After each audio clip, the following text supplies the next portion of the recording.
Hello and welcome to the City of Indian Rocks Beach regular City Commission meeting.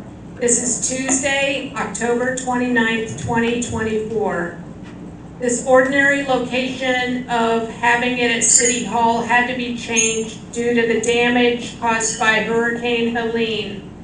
So the meetings going forward until that's repaired will be held here. So yeah, please have your cell phones set to airplane mode to help with the Zoom feed. I'd like to call this meeting to order. Please stand for the Pledge of Allegiance. I pledge allegiance to the flag of the United States of America and to the republic for which it stands, one nation, under God, indivisible, with liberty and justice for all. Please stand for a moment of silence.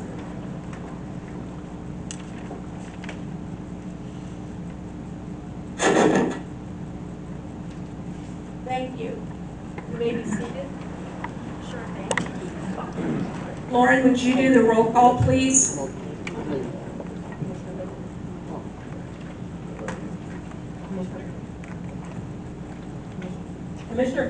Commissioner Bigelow. Present. Commissioner Bond. Here. Commissioner White. Here. Vice Mayor Commissioner Wilson. Present. Mayor Commissioner Hausberg. Here. Thank you. We will start with the presentations. I would like to have the report of the Pinellas County Sheriff's Office.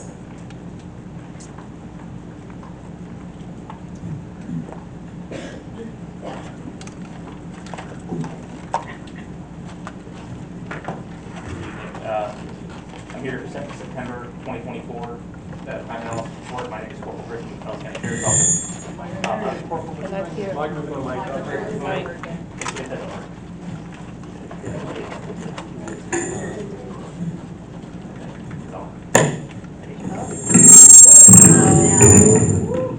I can just pop out or two.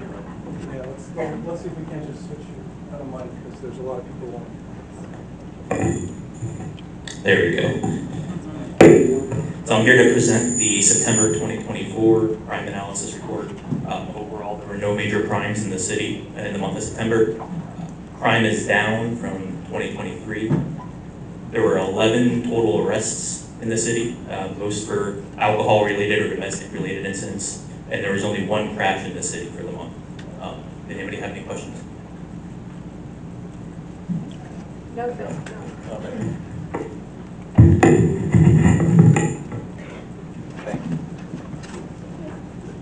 Next, we have the report of the Pinellas Suncoast Fire and Rescue District.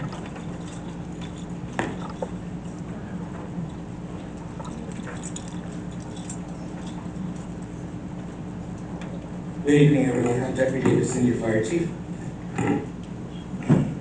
Thanks, everybody, for being here today. I know that this is a really challenging time for all of us, and I wanted to extend my deepest sympathies to everybody who's been affected by the recent hurricanes. The destruction that we've seen is heartbreaking, and it's important to acknowledge the emotional and physical toll that this disaster has taken on all of our families and all of our neighbors. So I stand here not just as your fire chief, but as a member of your community. I feel your pain and I share your concerns. Our first responders have been working tirelessly since the storm hit, both of them. And I want to commend them for all their bravery and dedication. They face some dangerous conditions to ensure your safety, to rescue those in need, and to begin the process of recovery. We know that many of you are dealing with significant losses, your homes damaged, buildings and belongings destroyed, and for some, the heartbreaking loss of your loved ones. And it's crucial that we come together in this moment of need. We're not just a community, but we're a family. We support one another through this difficult time. Recovery will take time, it's not easy, but your fire department is here for you. Your safety and your well-being are our top priorities. We're here for you and to guide you, help you through the recovery process. So as we move forward, let's hold on to hope. Together we can rebuild and emerge stronger. We can honor those who we've lost by coming together and supporting one another. Thank you to everybody. Thank you for your resilience, your strength, and your unwavering spirit. We're gonna get through this together. Thank you. Real quick, I know you know what we've been doing. We've been pretty busy. Keith report sent was September. We had just in Indian Rocks Beach 106 emergency calls for service, and so far in October, just in Indian Rocks Beach 83 calls for service. So again, I'm required to Jeffrey Davidson. Thank you for your time. Does anybody have any questions? Thank you, Joe. Thank you. Next, we have the report of Hurricane Hilton and Hurricane Milton recovery update. You just noticed that. I'm Greg Mims, I'm the city manager for the city of Indian Rocks Beach. I'm going to give just a really brief update, and then I'm going to call on Dean, our public works director, Dan, our finance director, and Eddie, our planner, and give an update. Dean will give an update on the recovery process, a description of the contractors that we have working. Dan will give us the update on the financial impact to the city. And Eddie will give an update on the ever-changing descriptions of what we're dealing with FEMA. First of all, in my 40-plus years of working around coastal communities, I've never worked in a location where I dealt with 2 hurricanes in 2 weeks.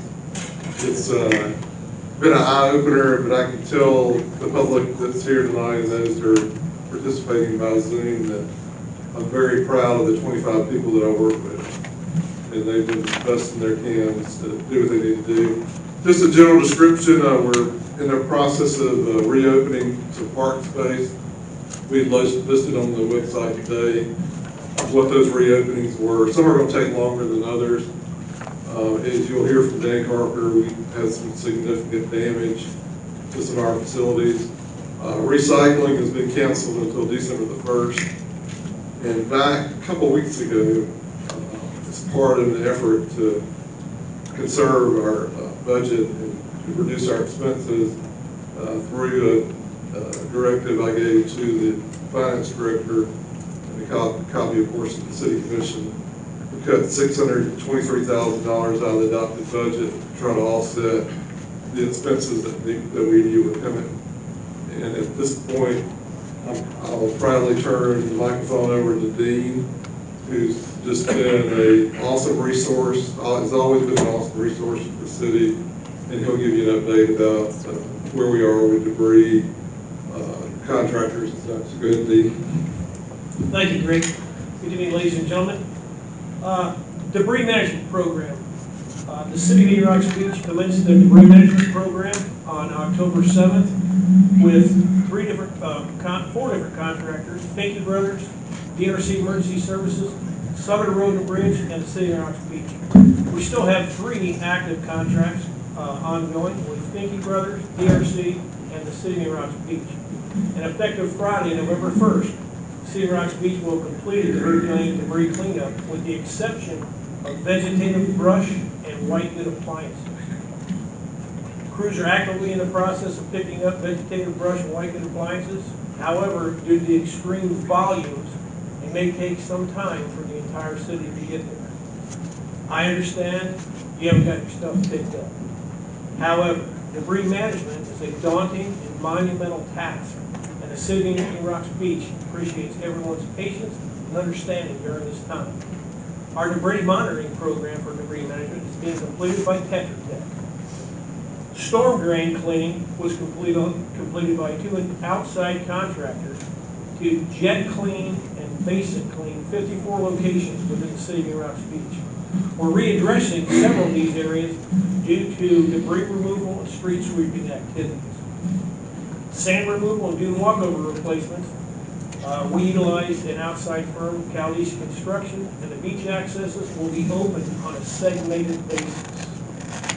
Street sweeping, we hired an outside firm to complete a first push with street sweeping activities, and the city of Rocks Beach is currently active in our program with our own force account labor. We're approximately 45% complete at this time.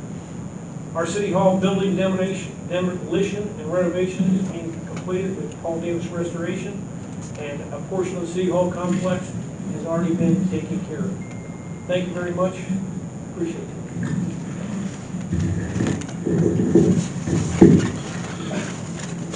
Good evening. Okay. I've been asked to give a overview of the financial impacts to the city from the storm, as well as the estimated expenses that go along with that, the insurance process and the claims the city's undergoing, and then lastly, I'll briefly overview the property tax rebate program. Starting with the financial impacts to the city, with about a month after the both storms, we're estimating right now with the numbers we've got that we've got about a $6 million impact to the city, which includes both debris, the cost for removal, as well as damage to city buildings and facilities, and the property in the open, that's the insurance term for items out at various places like beach accesses and parks, etc. To put that in perspective, the general fund for the city is only about just short of $5 million for a whole year, so it's a real impact. Talk real quickly about debris. Our best estimate through the process right now and to complete is about $3.5 million for all the 3 levels of debris that Dean talked about, your construction debris, your white goods, and your vegetative debris. Obviously, we will work diligently through the FEMA process over the coming months and year to try and get all of that money back through the FEMA process. From a damage standpoint, we've got roughly about $2.5 million worth of damage out of the 6. 3.5 was debris and 2.5 was estimated for the damage. The building itself, City Hall, being the largest piece of that, but I talked briefly about other items like dune walkovers, shower towers, benches, the list, parks, facilities with fences and restrooms, etc. The city has a $850,000 insurance policy for flood, which is building and contents, and then it's also got a catastrophic or excess policy for damages in excess of that flood. We will work diligently with the insurance company. They've already been on site as soon as the first day after the storm. We're working through that process to help detail and document all those requests to try and get the money back in the city's coffers for all the damage to the insurance program. Lastly, I was asked to briefly overview what's referred to as the Florida Property Tax Rebate Program. And that's a program that where an individual can apply. The deadline is March 1st for a break on their current year taxes. And that's based on, of course, impacts or massive destruction from hurricanes. And there's two factors that go into that. It's the actual damage to the house, which has caused a reduction in value. And then there's the displacement from the home for a period of time. The minimum amount of displacement is 30 days to qualify. Those two things, the displacement from your home and the damage to the house that's reduced ultimately the taxable value, are what's considered in the calculation for what the rebate, if any, might be. That program is administered through the Florida Department of Revenue, but it's done locally at the Pinellas County Property Appraiser's Office. And that's where you would get the form and fill that out. Again, March 1st is the deadline to apply. You've got to fill out the form. You've got to, of course, go through the process, answer the questions, and that can be considered then for a reduction in your property taxes based on the inability to fully utilize your home in its former manner and its reduced value due to the damage. I believe that's kind of everything that I was asked to cover on that. Dan, the form is online. You bet. Thank you. Okay, good evening. I'm sure I've spoken to most of you or gotten emails from most of you concerning how you're going to get your house back together. It's been very strenuous over the last 2 weeks trying to figure out what's been going on and what we can do and what we can't do. Since then, we have, the city has entered an interlocal agreement with the county, and we've hired the separate contractor inspectors to go out and do the substantial damage inspections. Most of those have been completed in the city. They have done them if they could get in the house or had contact, or they will do it from the exterior by the water line, and then they are going to, they go back, they go out in the field, and they do the inspection, they go back into the office, they enter all the data into a computer model, and make sure they have all the information they need, and then it's QC, and then they come up with what their substantial damage is calculated to be. And once we get that information, we can go ahead and see who has been substantially damaged or not. I still don't have that report yet, even though the inspections have been done. I think what happened is they got a lot of the inspections, now they need more people to input and help, review all the data. They are telling us, hopefully, that we'll have something at the end of the week, at the beginning of the first week to start looking at that data. And what they have done and why they're doing the substantial damage reports and the evaluation is that we could, end up losing reimbursement from FEMA and the loss of the flood insurance rating.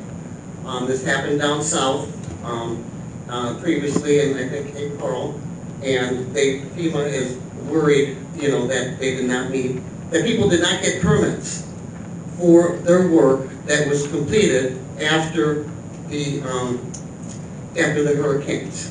Because then they were looking at insurance and they're going, well, we know they had damages, but there's no proof that you got a permit for that. Yeah. Okay. All right. So the process here is, okay. Eventually, hopefully by the end of this week, next week, the substantial damage evaluation results will be sent to the city from the county. The city will review the data confirming buildings that were substantially damaged, using reports to confirm against building permit applications in the future. At this point, we're still working through the process of how we're going to notify everybody or use the website for notifications. And we will have this worked out, I think, by the end of tomorrow or first thing Thursday morning, and we will have that information on the website. Excuse me. I've been on the phone nonstop. So, okay, if your property comes back and it's substantially damaged, which means that it's over 50% damage of the cost to repair your home. The cost to repair your home will exceed 50% damage of the value of your building.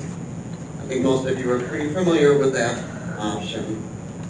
Your option would be is to hire an independent appraiser at your cost if you disagree with the value of the structure that the county has put in the substantial damage evaluation.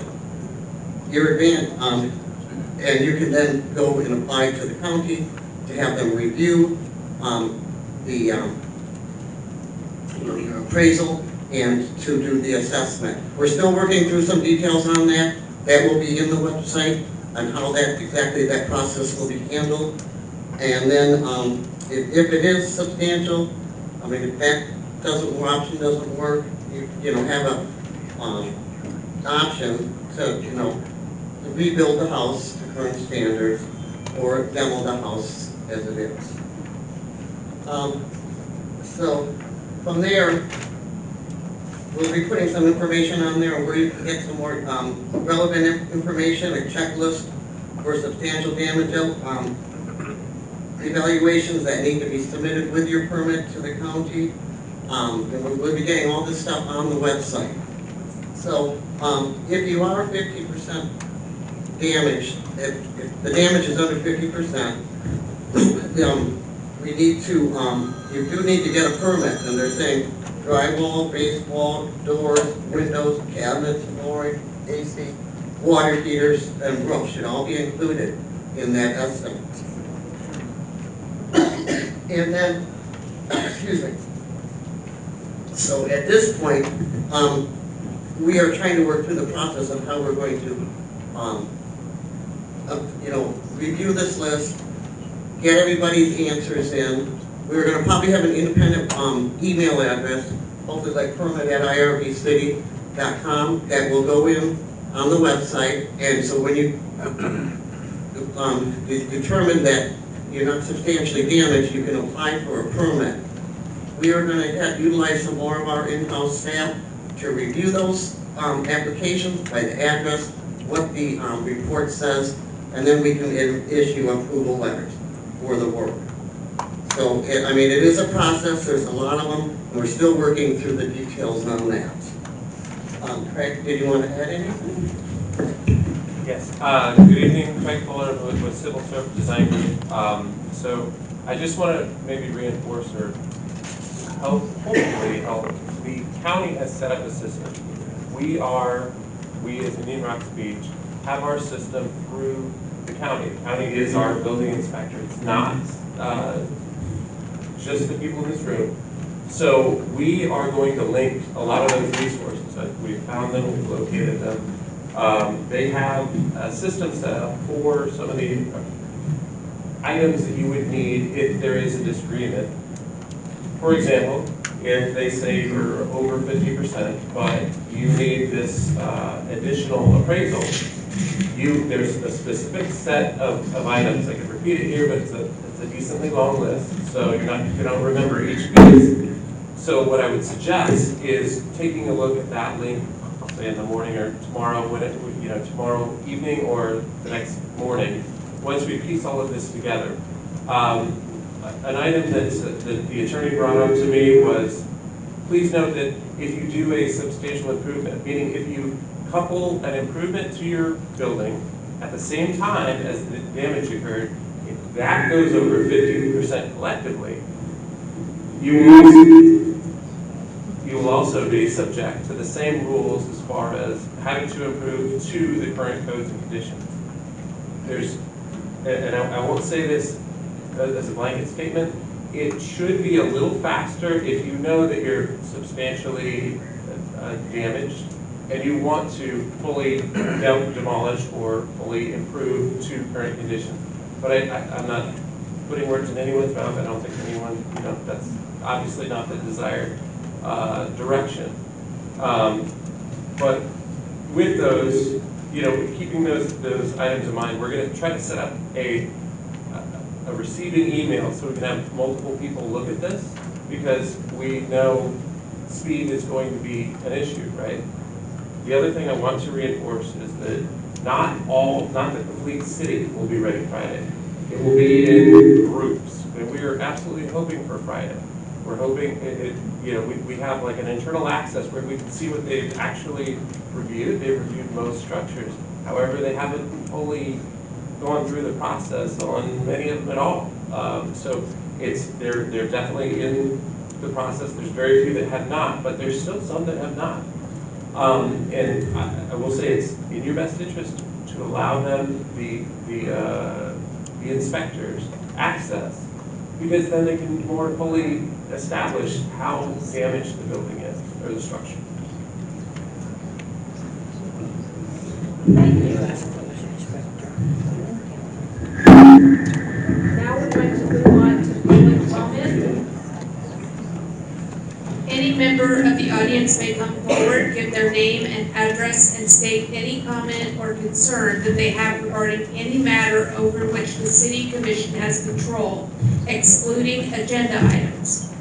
All statements made to the City Commission shall be made to the City Commission as a whole, not directed to any individual City Commission member. And no personal, impertinent, or slanderous remarks shall be permitted.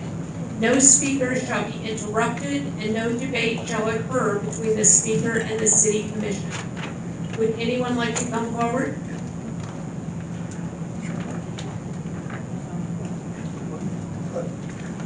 Beaver can go first.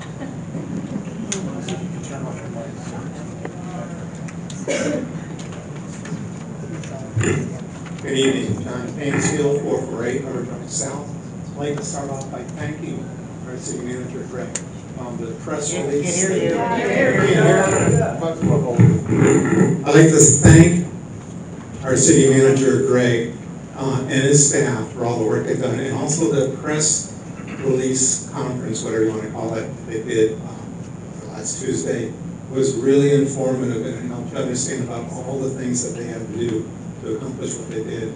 And also want to point out our freshman commissioner, Hope, has done an incredible job of helping people in so many ways on so many days. So with that, I'm switching to another subject. You all received a letter about the fact that state law requires 3-story public lodgings to have either a means of egress like an outside stairs or automatic fire prevention. And I think this is really important for a number of reasons. You have families come down and they're on the 2nd and 3rd floor with their children tired at night, and if fire breaks out in the bottom, they're in unfamiliar surroundings, not knowing which way to go or how to get out. It's just a common sense safety thing. And the West Manatee Fire District has already implemented that. And their report is that over 70% of the fires in residential areas are due to renters. So it is a real consideration. The other thing is the partiers that come here and then drink and smoke and vape to the wee hours in the morning. When they wake up confused and there's smoke coming up there, you know, it's only sensible to have a means to protect these people that are in a completely unfamiliar house. So that's the end of my brief comments on that, and I hope you will look at that.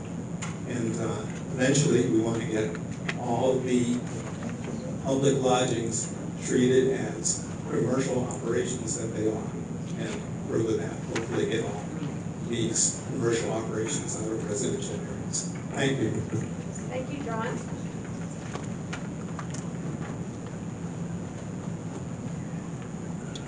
Hey, Mark. Good evening, I'm Mark Arnold, 1204 Hidden Harbor Drive. It was interesting to hear the amount of financial impact that debris removal was taken on the city. What was excluded is that there are substantial portions of the city that were excluded from the debris removal contract simply because the residents of those areas are governed by an HOA or live on a private street. Those residents, myself included, pay the same property taxes as every other resident of the city. We pay the same federal taxes based on income as every other resident of the city. And yet we were treated like second-class citizens when it came to the debris removal process. We had to go out and hire private contractors to take the debris from our homes out of the city. I'm hoping that the commission will find a way to reimburse those impacted individuals as part of the debris removal contracting process. And I understand perhaps that that restriction was waived as Milton approached, and the decision was made to get as much debris out of the city as possible. So I'm speaking for myself, my neighbors, and probably several other communities in the city. We need to find a way to get reimbursed for the expenses we took that other city residents did not have. Thank you. Thank you, Mark. Who's next?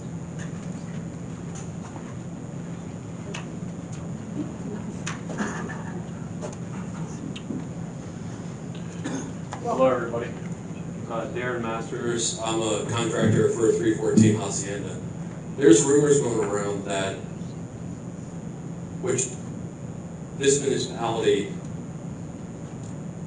governs under Pinellas County.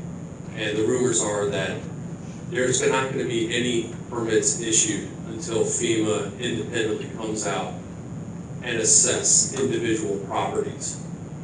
Can somebody comment on that? Just elaborate on that. It's a public comment period, sir. Oh. So it's your opportunity to comment. Yeah, so I've talked to local municipalities all over the county, and they're telling me that they are not issuing any permits until FEMA comes out to assess that. Thanks. Hello, everyone.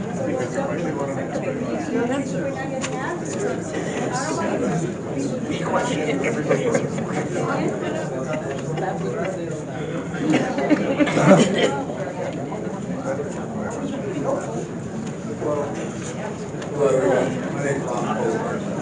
Bob, we can't hear you, Bob. Folks, we have a lot of new people here who may not have been to meetings in the past or have, and it's been a while. Just by way of exposition, this is the opportunity for public comment. These folks get the microphone the rest of the night, and then we ask you not to interrupt them. And so at this point, it's your turn to speak, and we won't interrupt you. That's not to say questions won't be answered, but in the spirit of getting through tonight with as many people here who want to be heard, who have the right to be heard, we want to give you your opportunity to speak. Once we have your input as a community, which is desired, it's why we wanted to accommodate as many people as possible, we may, if we have the capacity to answer certain questions, we may. But this is your opportunity to be heard by the people you've elected or who serve you. And so please take your 3 minutes, sir, and the same to each and every other person who wishes to come forward. Okay, my name is Bob Copeland. I live at 447 20th Avenue. I represent a group of individuals, and I'd like to invoke the city rule to allow me to have 10 minutes if it needs that much, just to get through this. Mayor, your rules of procedure state that a member of the audience has the ability to speak if they represent a group. They have up to 10 minutes. We have traditionally interpreted that to mean they must have at least 4 people to get over 3 times 4, getting you to 12. So with that, sir, if you could tell me if the people for whom he represents could please, sir, in the back with your hand up, could you state your name and address? Louis Caruso, 529 Louis Caruso. And sir, in the back? Lloyd Nelson, 520 Did you get that, Lauren? All right, ma'am? Mary Jane Arbertine, 514 20th Avenue. Mary Jane Arbertine. That's 3. Is there a 4th person? Sharon Strang, 441 20th Avenue. Thank you, Ms. Strang. You got that, Lauren? Yes. Okay, sir, you have 10 minutes. Thank you. Hey, my name is Bob Copeland. I am here on behalf of an entity called Friends of Ireland. It's had existed for a long time. I'm the original founder, was involved in 205 with the Citizens Matter, was reactivated, involved with the 20th Avenue no wake zone problem, and I was asked to reactivate it again. We apologize in some extent that we're here tonight because we feel we didn't have a choice because of a time constraint. We're here to discuss the short-term rental problem. I'm not certain if the commission is aware that after the meeting where they rejected the settlement proposal, the federal court ordered the parties back to mediation. AL, or AP6 LLC, the 455 three-story party house, we call it, and Mr. Kelly, the insurance counsel in the federal court, signed a joint stipulation postponing the rescheduled mediation for the purpose of allowing the attorneys for AP6 to come to the city meeting on October 8th to explain to them why the city should change their opinion, for which they had a November 4th deadline. I have copies of those pleadings if you would like it for your record. But being that it was November 4th deadline for them to come in here and speak to you all to convince you to change your vote, we felt we had to get here today. To that extent, I believe you all received the letter. And again, we don't want to take your time. We don't want to burden the city with stuff because of all this storm. But again, November 4th, we need to bring it up. Mr. Conticello sent a letter to the commissioners, Mr. Mims. I personally followed up with a copy to Mr. Mora and Mr. Kelly after that. I'm not sure the procedure. The letter is fairly explanatory. Bottom line is, Airbnbs get to exist, short-term rentals under Florida Statute 509 is a public lodging. There's a long laundry list of rules they must follow. They can't pick and choose which ones they like, which ones they don't like. These three-story houses that have been converted were not built with the commercial code. Look at the fire suppressors you got here. These three-story short-term rentals have the same license designation 509 as Holiday Inn, but they didn't meet the fire safety code that's required. They don't have a choice. It's not optional. Somehow or another, that got missed. As Mr. Conticello pointed out, perhaps it was mistakenly asserted as by the applicant, AP6, that they are in compliance. I believe it's on our city form to get short-term rental approved. I believe it's on the Division of Corporations, Tallahassee, to get your public lodging license, that you have to confirm that you're in compliance with all of 509 requirements. The letter says there's no exterior egress. The letter says you should have building permits from the FEMA enforcement code. I mean, the building plans, you can tell whether it does or it doesn't. The Safe Money's betting it doesn't have fire safety sprinklers. Big problem. Now, if they want to come back and remediate the problem, if that's possible, economically or practically, fine. Then they can apply for a new license. But they can't complain that the code changed when they started and when they became licensed. We're not here to cause trouble. We're trying to help you all. We've sat on this for a while. And we were forced by this deadline.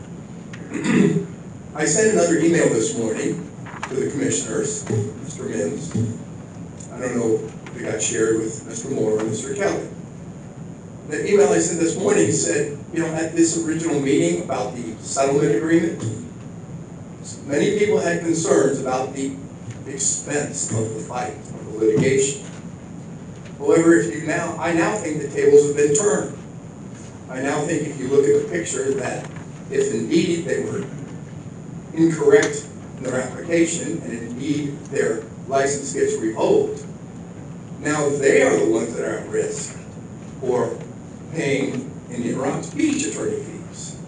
And in federal court, there's a rule for sanctions, which is similar but different than fees. And I'm not going to get into detail, but in general, an unfounded lawsuit gives the judge grounds to award sanctions against the party or the attorney. If indeed the application is incorrect, it doesn't meet 509, the license is void, an initio is a fancy lawyer word, then the lawsuit's unfounded. And therefore, they're at risk for sanctions. They're at risk for attorney fees. As I put in my email this morning, in the amended complaint filed by AP6 against the city, they stated they own 1,500 properties. Well, I wonder how many they own in Florida. They're a Wall Street investment group trying to be an 800-pound rich gorilla pounding us. If they own 1,500, how many are in Florida? Do they have any other three-story properties in Florida? Do they have any other three-story properties in Florida that they certified are in compliance with the fire safety code, which are not? I don't know the answers, but to the extent the answer, I think the answers to those would be quite beneficial to the city and to AP6 and to the federal judge in getting a favorable ruling for Indian Rocks Beach. Safe Money says they shouldn't have a license. And once again, we do not want to pressure the city, but it needs to be addressed because of this pending lawsuit. It needs to be addressed both immediately to put them in the spot they need to be in instead of trying to put us in the corner. And I would just ask, our group has been involved with experts and we are sitting tight. We just asked that somebody contact me and tell me what is the reasonable expectation to resolve this problem that appears to exist there and with the other three-story units in the city. It applies to all of them. And as long as we get something that everybody in our group, the majority of which are here, finds a reasonable time frame, we are still going to sit. We are not going to do anything formal. So please let me know how we can help. We do have other things that follow the same track of state ordinances, city ordinances, that are not being complied with as it regards specific short-term rentals. We're one just big family. Sometimes the family doesn't agree in the holidays, but we're all one big family. So again, we're here to help. We, after the 3 stories are addressed, we have developed a very strong situation regarding state ordinances and city ordinances, state statutes that apply to the Airbnbs, which allow them to exist, but probably will result in a disincentive for them to want to exist. Because the law says we can't stop them, but we can do anything other than frequency or duration. And we have the right and the duty to enforce existing state statutes and existing Indian Rocks ordinances. Thank you. Thank you. Thank you, Bob. Bye-bye. Thank you. Have a good night. Thanks, Bob. Thanks, Bob. Welcome, Bob. Thank you. My name's Carol Stampy, 434 Harbor Drive North. I don't know, I'm guessing a bunch of other people in this room are still a little confused about what's going on. Hetty stated that the city has hired separate damage inspection teams. Need some clarification as to whether that was the green sticker that got put on the doors, or who that group was, as opposed to calling the county to get on the substantial damage inspection list. We also heard today from the county that, if you didn't get up to 11 or if you had less than 11 inches, you didn't need a permit to put your flooring or to put your drywall back in. We're trying to determine whether by the end of this week or whatever the letter coming out from you, is that the same letter that we would get from the county? These are the questions that we would like to have answered by the commission. Thank you. You're here. Thank you. Who else would like to make a comment?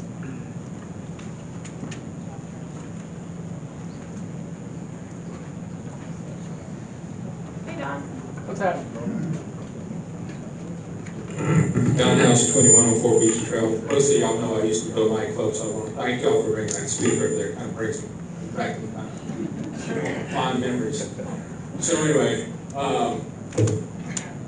my little house on the beach, 75 years old, ground level, right on the beach, never had water in it, and no damage from the storm at all.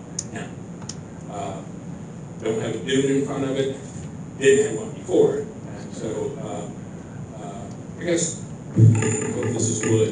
So I've never had any water, had no damage. I feel for the y'all guys that did. But this brings me to dune boggle, part 2. I've always opposed dunes. About 12 years ago, Army Corps of Engineers said the only defense against a hurricane would be a 20-foot tall dune that stretched all the way from the campground at the bottom, all the way up, without any John's Pass or any bridge on Clearwater. And that dune, 20-foot tall, with a 1-3 slope, would mean that it would be 60 feet wide on each side. So that means the dune would be 120 feet wide and 20-foot tall. We would have the beach. And I've always referred to the dunes as a sand castle that's going to go away at high tide. I hate to say it, hope so, but I'm right. And I hope that we don't fall victim to the dune huggers and whatever that think we need to replace this stuff, because I know the only cost I had was I had to spend $13,000 to remove sand from in front of my house. And that was a lot, not near as much as what some of my neighbors had to spend, especially the ones that had pools. They were spending $6,000 to get the sand out of their pools. If we nourish the beaches and make the beaches wide and to bring in tourists, that's a great investment. We are a tourist-based industry in this town, that's a great investment.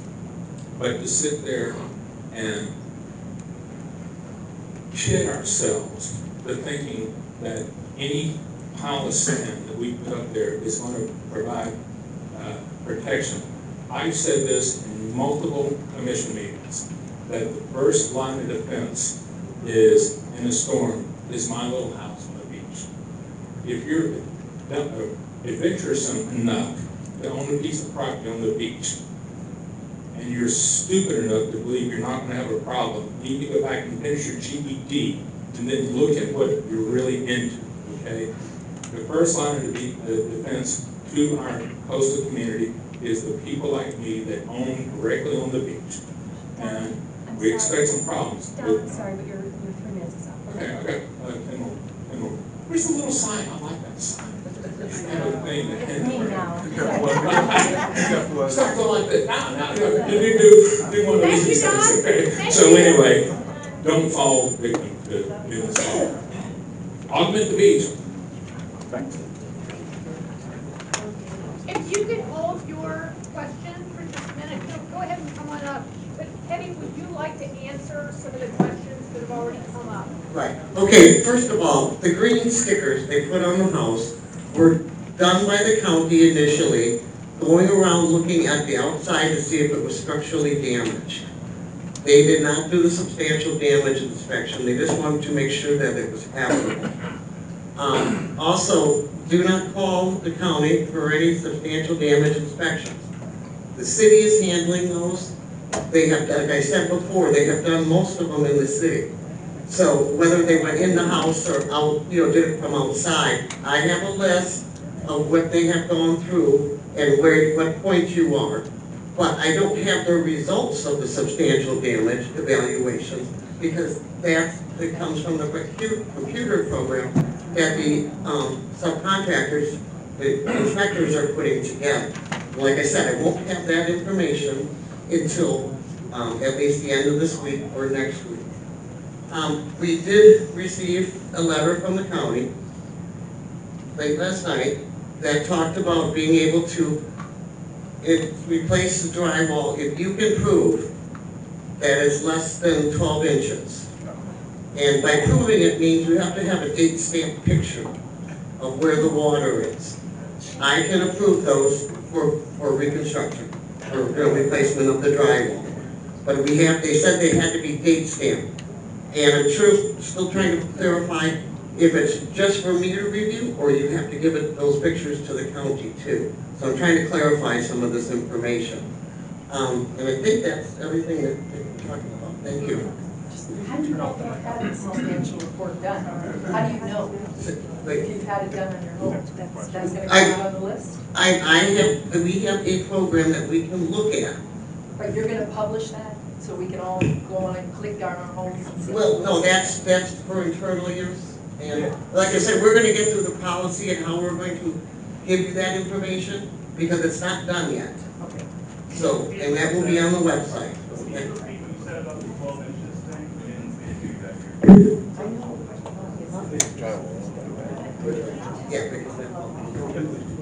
Yeah, the 12 inches are related to drywall only. And the one thing that it was sent late last night, and we're still trying to clarify with the county whether they still require a permit, because you almost always have to have a permit for drywall, but maybe they'll expedite it.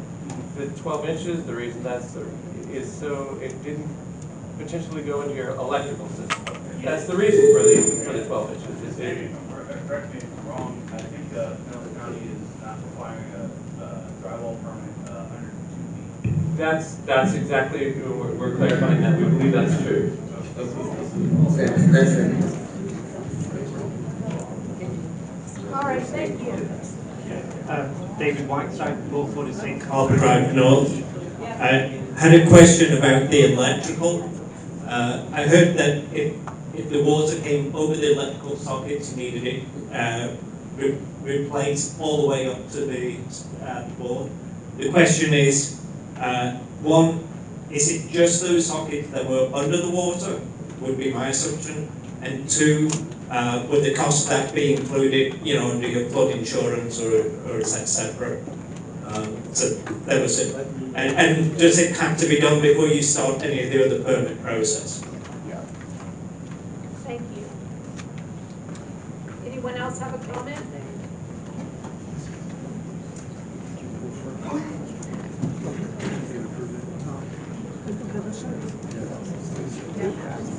I've got a comment. I'm not going to step up to the microphone, but thank you to y'all for doing what you're doing. But I would like to give a public big thanks to Hope for the recovery efforts that she's made during this time. Thank you for being out there on the ground and helping us recover with this. So thank you very much.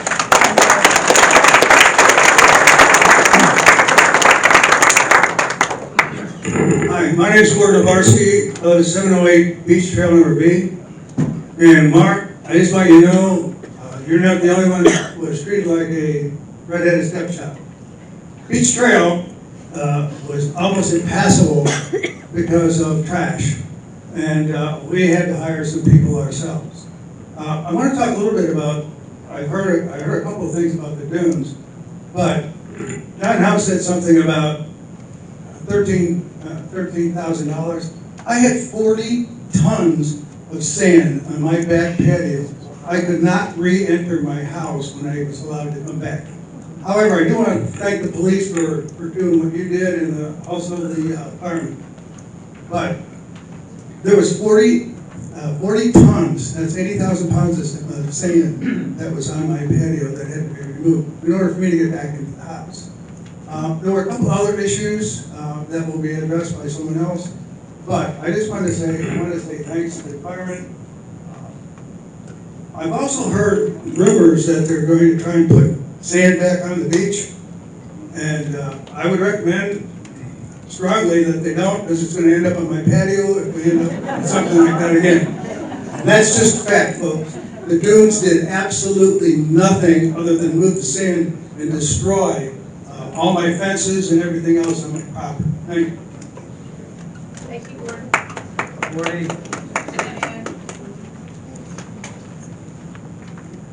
Hi there, Angie Sheridan, 470 Harbor Drive North. I think the challenge that a lot of us are having is that we're getting different information depending where we're going, whether it be Pinellas County's website, Facebook. I know Denise has done a good job of trying to share information, but we need desperately for you guys to provide us with a cohesive explanation of how these inspections are being done, who's doing them, what the timeline is, what we're waiting for as far as approval to move forward with our remodels. Because we're all confused, we're all talking to each other, trying to figure out who is finding what information from what party. Even the county is providing different information depending on who calls and who we speak with. So we're all confused, and we need you guys to give us a clear, concise path forward of what we need to do and how we're doing it. Thank you. Thank you.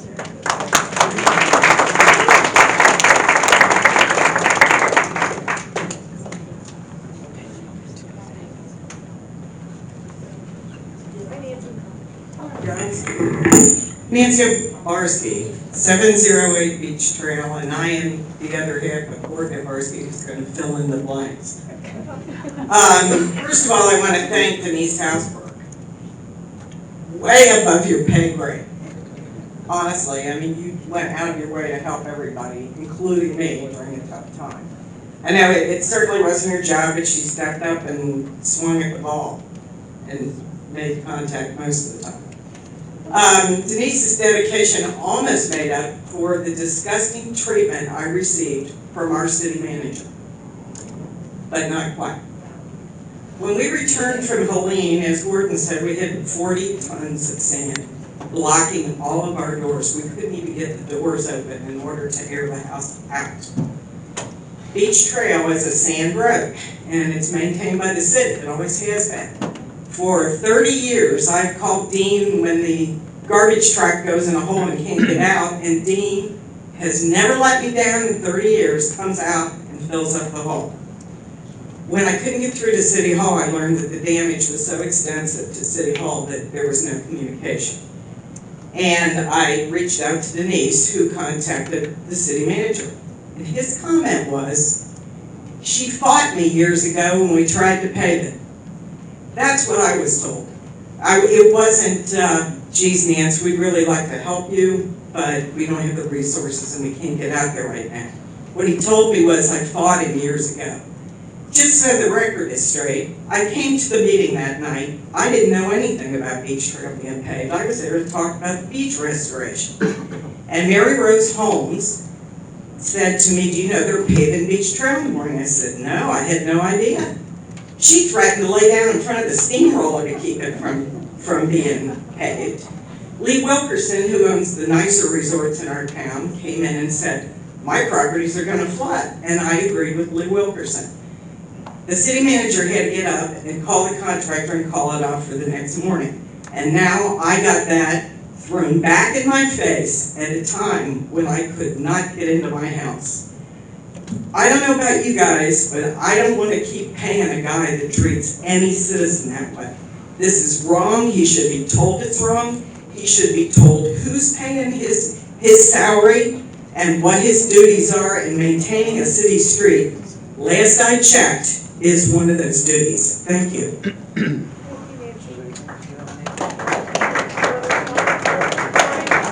Nancy, hold on. No, I'm not going to debate her, I'm going to respond. That's not an accurate statement. And for the record, Ms. Obarski, I was one of the first people that came across the bridge and have worked nonstop for over 30 days. So I appreciate you, but that's not an accurate statement. I thought we weren't allowed to talk back and forth. So the text I got is inaccurate. Okay, let's not get personal, please. Scott? Scott Shapiro, 2032 20th Avenue Parkway. I have a neighbor who made a sign to put in front of this debris, and it's very relevant. I want to read it to you. It said, all lost some and some lost all. And I think we can all relate to that. I lived here for 23 years. This is my home. In the last month, I've had a lot of discussions with my neighbors and friends. And I think there's three groups of people. There's those that want to rebuild as soon as possible, as quickly as possible, and move back into their homes. Ground floor, doesn't matter, they want back in. There's those that are wanting to sell, they want out, and they're gonna get out. And then there's those that want to smash and demolish and build the current floodplain. I'm somewhere between the last two. I've got an offer on my house, I'm considering it. It depends on the 50-50 rule. It depends on when my insurance company is going to get back to me. It depends on what the city's going to allow me to do. I think you guys need to divide these three different outcomes into some sort of process and expedite it according to who wants to do what. Because at the end of the day, all three of them have the same result. If they want to sell, there's a buyer that wants to develop it and build to a code. If they want to stay, there's people that want to stay and rebuild. As far as tourists, let's face it, our city's on life support. Our waters are toxic, we have red tide, they're brown. I haven't seen dolphins since before the lane. I don't see tourists coming back for a while, and that's the honest truth. We need to support our local businesses, we need to come together. We do not need to be divided over short-term rentals and homes, not hotels. I'm sorry, but that's my opinion. We need to focus on rebuilding our city as soon as possible, and we need answers. We need to expedite those three different groups of people. How do we rebuild? How do we demolish? How do we build up? And furthermore, for those of us that want to rebuild, that want to stay, I'd like to see an ADU exception for those that are primary residents. Allow an accessory dwelling unit to cover the increasing costs of taxes and insurance, which are sure to come. There's no question flood insurance and the cost of insurance is going to go up. So having an ADU would help those that maybe want to rebuild if they don't build out to the maximum footprint. It's been a trend over the last 23 years. I've seen people knock down houses, and what do they build? A giant square box. They maximize the footprint, build to the setbacks. If you don't build to the setbacks and you maintain something smaller, then you should be allowed to have an ADU to offset your expenses. I'd like to see that be discussed. I'd like to see discussion between the commissioners and the city employees when people come and speak. I've been speaking for 23 years. I haven't seen answers given in a long time. I haven't seen I haven't seen people comment on those public comments in a long time. I'd like to see some of that. We need to come together and rebuild. Otherwise, you're gonna have people leaving, and you're gonna have speculators coming in here. Sorry, your time is up. My time is up.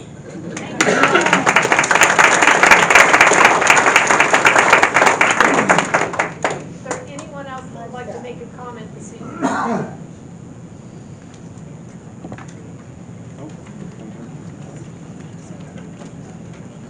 Hi, Ellie. Hey, guys. R.B. Johnson, 1206 Beach Trail. Is it possible to get another 3 minutes from a member of the audience? You have mine. Ma'am, Oh, did you? that was easy. Ma'am, could you state your name for the record? Chrissy Smith. Christy Smith? I would like to speak a little bit about beach and human quality. I've heard some interesting comments earlier about the nature of the dunes and whether they didn't put anything at all out there. Very quickly, I just want to say at the beginning of my comments that if you'd like to see what happened to a beach that did not have very much sand out there, had a very narrow beach, exposed seawalls, no dunes, take a walk up Bel Air shore and glance over their seawalls and compare the damage up there to what happened at Indian Rocks Beach. Instead of having just sand across decks and then pools and hot tubs that can be removed, they have pulverized decks, pulverized pools in areas stretching from about 30 to 40 feet landward of the seawalls. And the reason is, it has to do with the nature of seawalls in general. And the state of Florida does not encourage or hardly even permits new seawalls to be built on the Gulf side. They haven't for decades now because they realize that they're not protectors, they're deflectors. And what happens when you have tons of water that hits a hard vertical surface, it can only go in two directions. Down and suck away the sand and wipe away the beach, or up and over where it pulverizes whatever's on the other side of the seawall. This is what happened in 1985, Hurricane Elena. There probably very few people in this room were here back in 1985 when the beach was this wide and had no dunes and no vegetation. The water came, smashed into the seawalls, and if it didn't destroy the seawalls, it sucked the sand away, the beach disappeared, and everything on the other side of the seawall for the first 30 or 40 feet was craterized. And that's what happened down in Bel Air shore. Go and take a look. The only reason they didn't have significant destruction to their houses is that their setbacks are way farther than us. They have much deeper lots. Their houses are 50 to 60 feet back, where they're 30 or 35 feet back. So if their houses were as close as our houses are in Indian Rocks Beach, some of which are close to the seawall, they would have major destruction, not only to their decks, to their pools, and to their hot tubs, but to their structures as well. So when anybody says that the dunes did nothing out there, and the wide beach dunes of vegetation, they were giant shock absorbers that changed the outlook for our city compared to other cities and other areas that did not have that large, flexible barrier. So on top of that, what I wanted is actually originally I was going to start off with was the fact that the beach has obviously been largely changed out there since Hurricane Helene. Anybody who's been out there can see that a significant amount of the dunes were washed away, washed in one direction, taken out to the sandbars where they've been coming back, the sand's been coming back on the beach. And when I glanced out there the next day, it looked to me like about 90% of the vegetation of the dunes have been washed away. But after I walked down the beach over the next couple of days, walked from one end to the other, I realized that there was a lot of the vegetation that still remained, probably about 25%, that was partially buried in the sand and was starting to grow out within about 40 to 50 feet of the seawall. So I thought to myself, well, that's encouraging. It's not all gone. It's basically did its job, and some of it survived and will come back. But I went out there several days ago, and I had to revise my estimate down to about 5%. So what's changed in that last intervening several weeks or a month or so? Well, what's happened is that there's been a lot of activity to get rid of the sand from all the people's decks and the pools and whatnot. And Pinellas County, within a week of Hurricane Helene, sent out one of their official emails a notice that said, yes, you can remove the sand from your properties and put it back on the beach as long as you don't put it back on the vegetation. Did anybody pay attention to that? Did that word get out? Did anybody care? I would say no, no, no. because it became an utter free-for-all out there with bobcats and heavy equipment where everybody was essentially doing whatever the heck they wanted to do. And it pretty much ran roughshod over the remaining vegetation and moved sand around wherever they wanted to, piled it in huge piles on top of the remaining vegetation, or carved away the beach and removed the vegetation altogether, but they never liked it in the first place, which they did in a number of properties.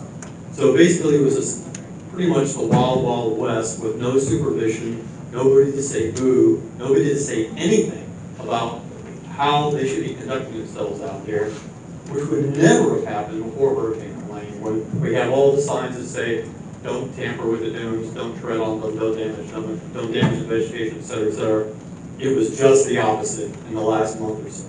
And I think the most egregious example of this, go down to 16th Avenue access, look to the north and the south, and the property owners there apparently got the same contractor, and they wiped clean. We're talking about 3 or 4 properties to the north and south of 16th Avenue access.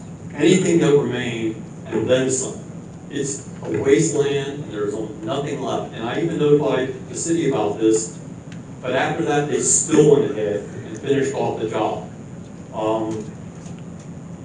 Like I said, one of the problems, one of the things I want to emphasize once again, is that there's been an exposing of the seawalls. I see a lot of people are going out there with their bobcats, and they're exposing the seawalls. But they don't realize, again, that what they're doing is creating something that's only going to create more destruction next time there's a storm. Because they're exposing these giant deflectors, which takes tons of water, can only go 2 directions. Over onto your property to destroy what's over there, or to suck the sand away. So it's not a good idea to be exposing the seawalls. Let the sand go right up to the top of them and let the vegetation grow and take them out of the equation as much as possible. And I know I'm at the end of my time. I just want to say one other thing. The city needs to have a plan about how to go back out there and manage the beach. Now that so much of the vegetation is gone, it can be replaced over time. They need to have a plan like this. The beach management plan, final report to the city commission from 2004 that was put together by the Beach Management Plan Committee in the city of Indian Rocks Beach. It took 3 years to put this together. It's on the shelf of the city manager. Parts of it have been implemented over time, but most of it hasn't. The city needs to have some kind of plan to deal with the beach in the future. We are Indian Rocks Beach. Put together a plan. Please come up with a plan and implement it. Thank you.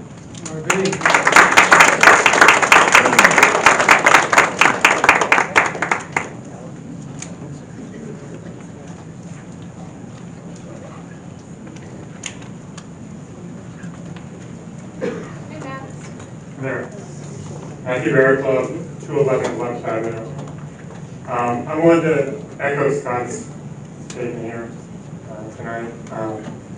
As an owner of a short-term rental, I know I'm probably not liked by many, but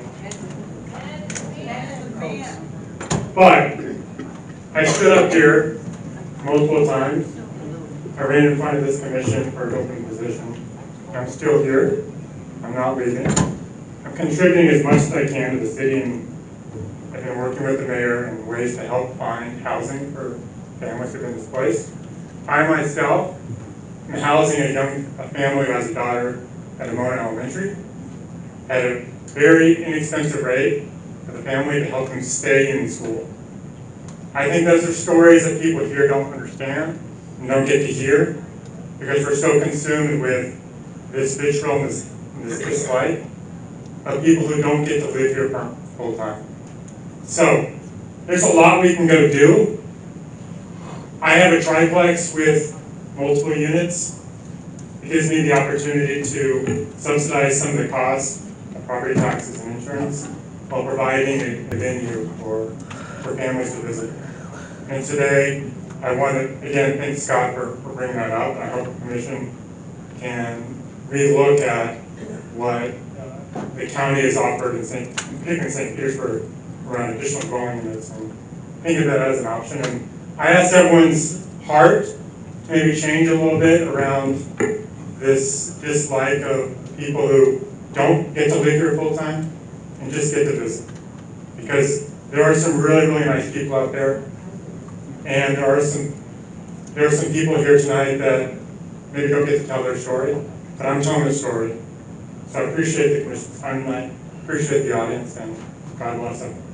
You're suing, Sid.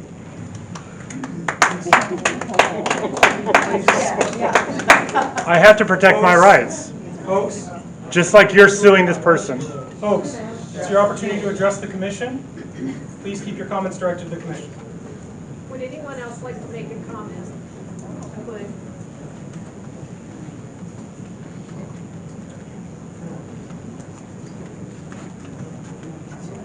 Hi, I'm Shorty. I'm new to this, so I'm Sandy Scaglione at 1109 First Street, Indian Rocks Beach. I've had my home for 16 years. I would like to address the council about why we pay $7,000 in taxes per year, yet FEMA is only going to give us a quarter of what our home is worth. This is very important to us because we pay this to the city of Indian Rocks Beach, and it's very distressing that we will lose our homes. As you guys have said, we either have to build up or lose it. So I would like some answers on that. You know, I don't want just an adjustment, I want answers on how we can rebuild. Are we gonna lose the whole west coast of Florida now to corporations? Are we gonna save our city?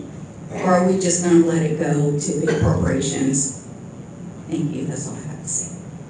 It's very distressing, I'm sorry. As a homeowner, I'm like in tears about this. There's too many people out here who have lost their homes. They've inherited them, they're not wealthy.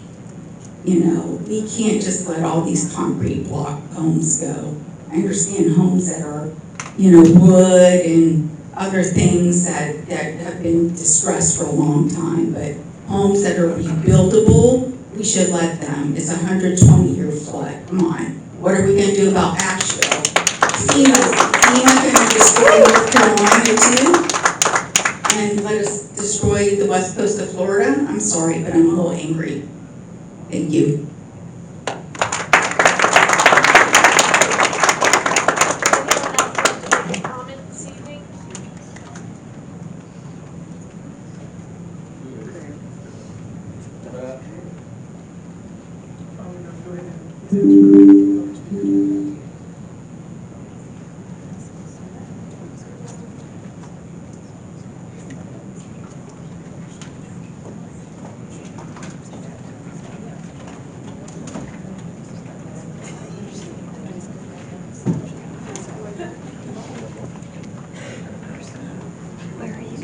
So next we'll be taking comments On the city website. The city website, is that Indian Rocks Beach? I'm not sure, probably Indian Rocks Beach, yeah.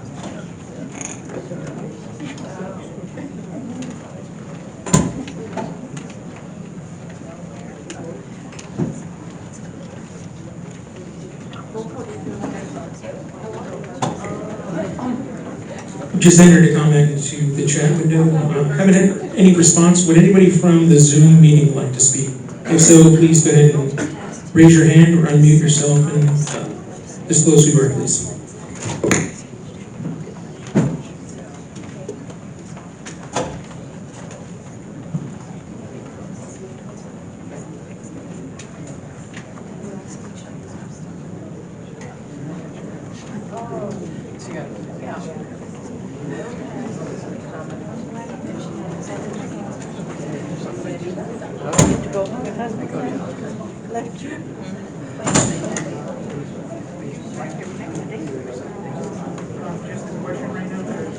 Yes, can anybody hear me?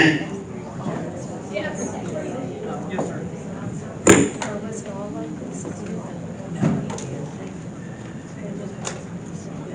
Hello? Yes. My name is Patrick Mead. I'm at 1007 Baypine.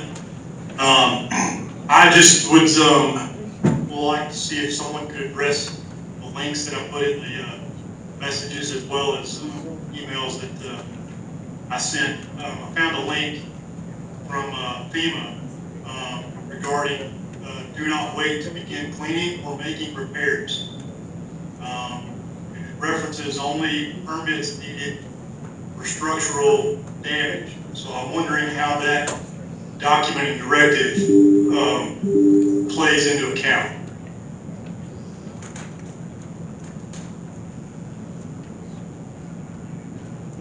I'm guessing nobody can, I'm sorry. We're not able to see what you're posting. We'll address it. Okay, we'll address your question after you're complete. Not sure if I've lost communications or not.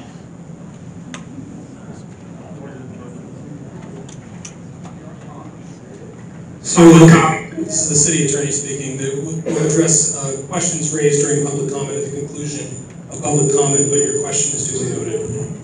Okay, yeah, I noticed, so there's a link regarding FEMA, and I'll put that in the message, as well as the link to Pinellas County and their list of requirements for when a permit is necessary and when a permit is not. I'm trying to find out where the 12-inch documentation comes in about the flood height, as well as where permitting is called for drywall and finished purposes. I'll stop now. Thank you. Thank you, guys.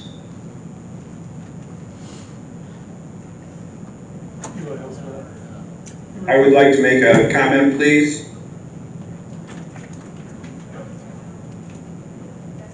Please proceed, sir. Thank you. My name is Dean Horgan. I'm at 1109 Bay Pine Boulevard. I understand that the inspections have already begun and they're largely completed for the substantial damage evaluation. I am not currently in the area, and I'm curious how those evaluations are being performed from the outside of the structure. I have made a request to arrange for allowing access to my property, but I was told that I would not be advised when an inspector would be there. So I'm concerned as to how an inspection is going to be performed of the internal damage to my structure from the outside of the structure. Someone could comment on that if the time is right, please. Thank you. Thank you.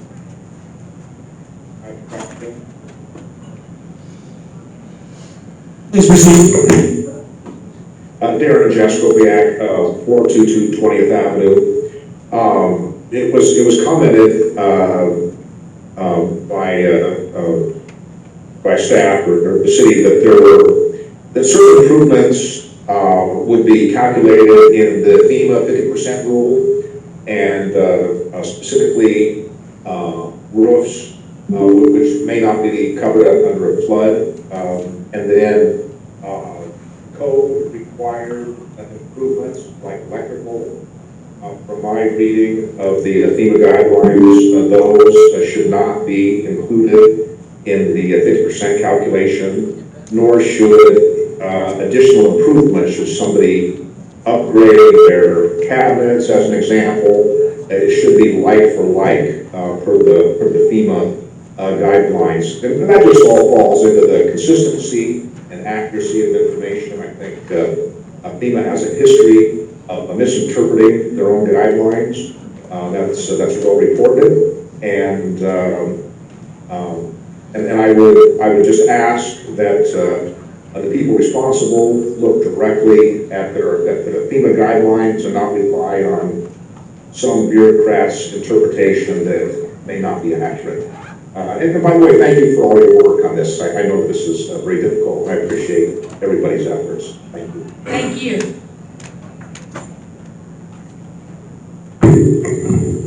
I see an Emily Vitale. Would you like to make a comment?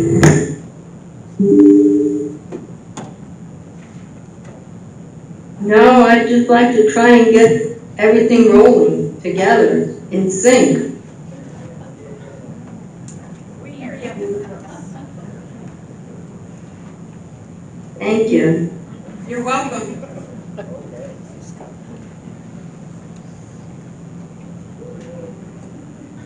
Would anybody else like to speak? This is Amy Steinkeller. Go ahead.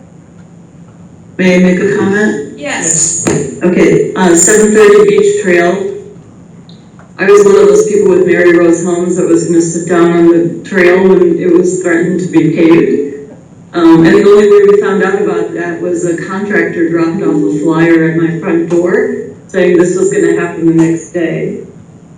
Which which now goes back to this whole event has obviously been very traumatic for many of us. But what was really disappointing was the communication or the lack thereof. And having worked in healthcare for many years, hospitals know they're gonna have a heart attack. And you plan for those kinds of emergencies and who does what.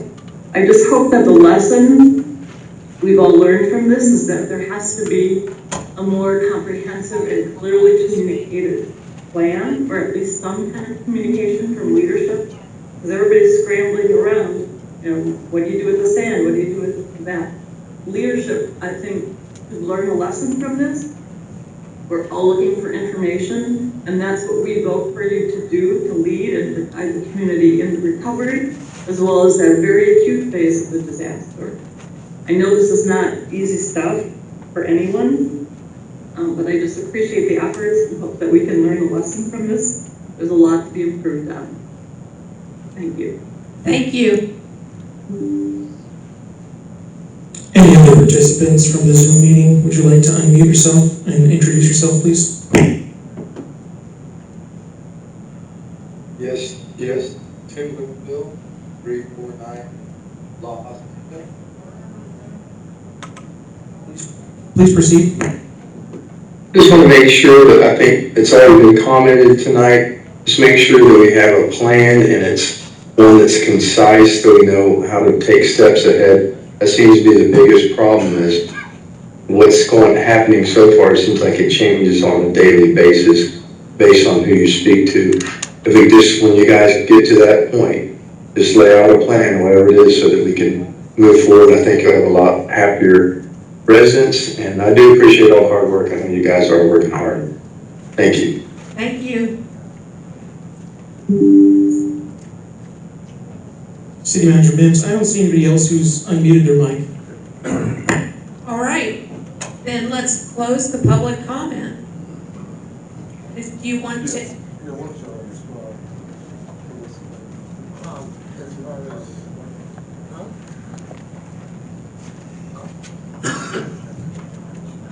Okay.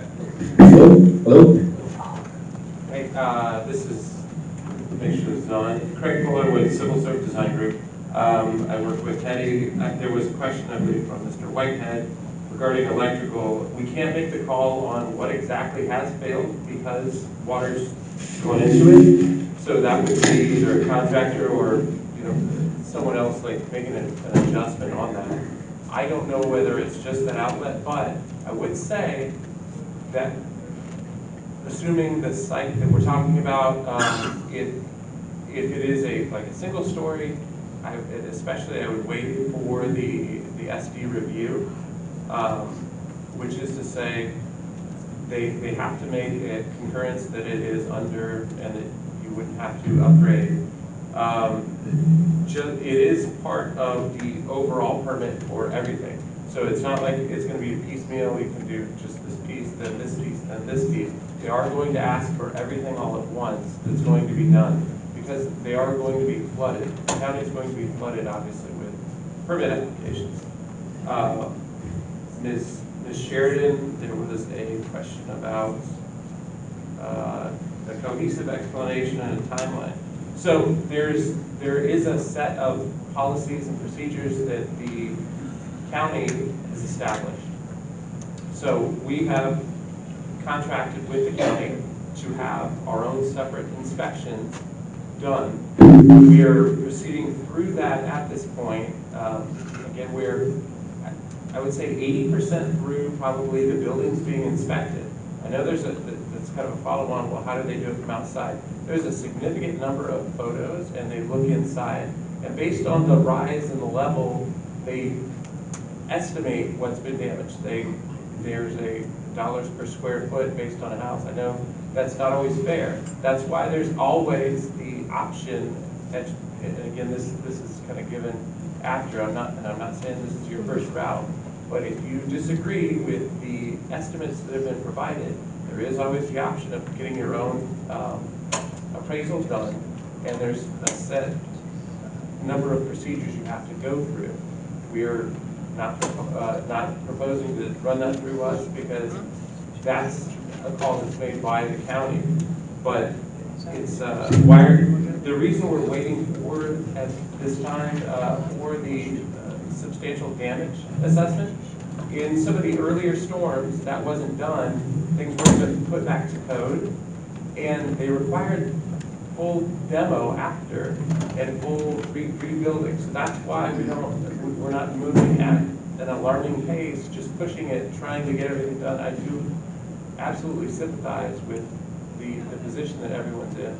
That is why I'm not sure of the exact number of inspectors, but we click on different buildings, you can see how far they've gotten and how many different inspectors there are just in this city alone. There's quite a number, and they all have to go through the FEMA training.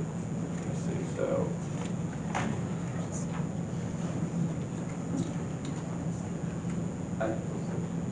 What's up? Yeah, no, there's a few. Ms. Caglione, I feel for you if they're suggesting that you only get a quarter of.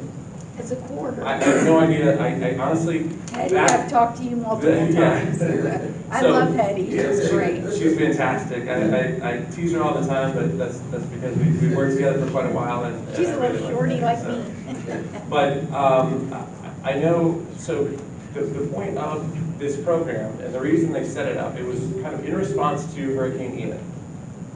When Hurricane Ian came through, and unfortunately, I don't want to reiterate that problem I've had with insurance, but our roof was ripped off of our office. Not that, I'm asking you to feel bad because it was, some of your damage is far worse. There's people who have died. This is an extreme disaster.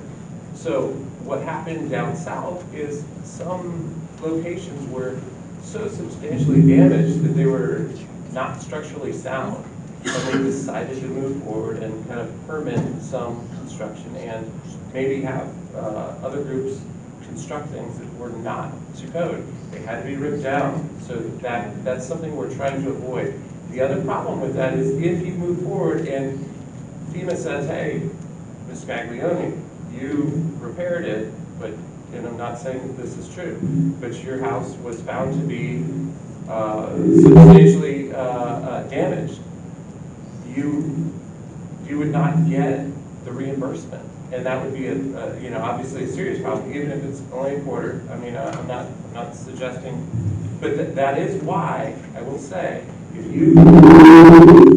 you disagree, there is a policy that the county kind of has set up for pursuing a differing percentage.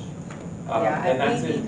That's it. If they say the damage is, let's say they say the damage is $1, and they're saying your home value is $2. I know these are absurd numbers, but I have no idea whose house is what.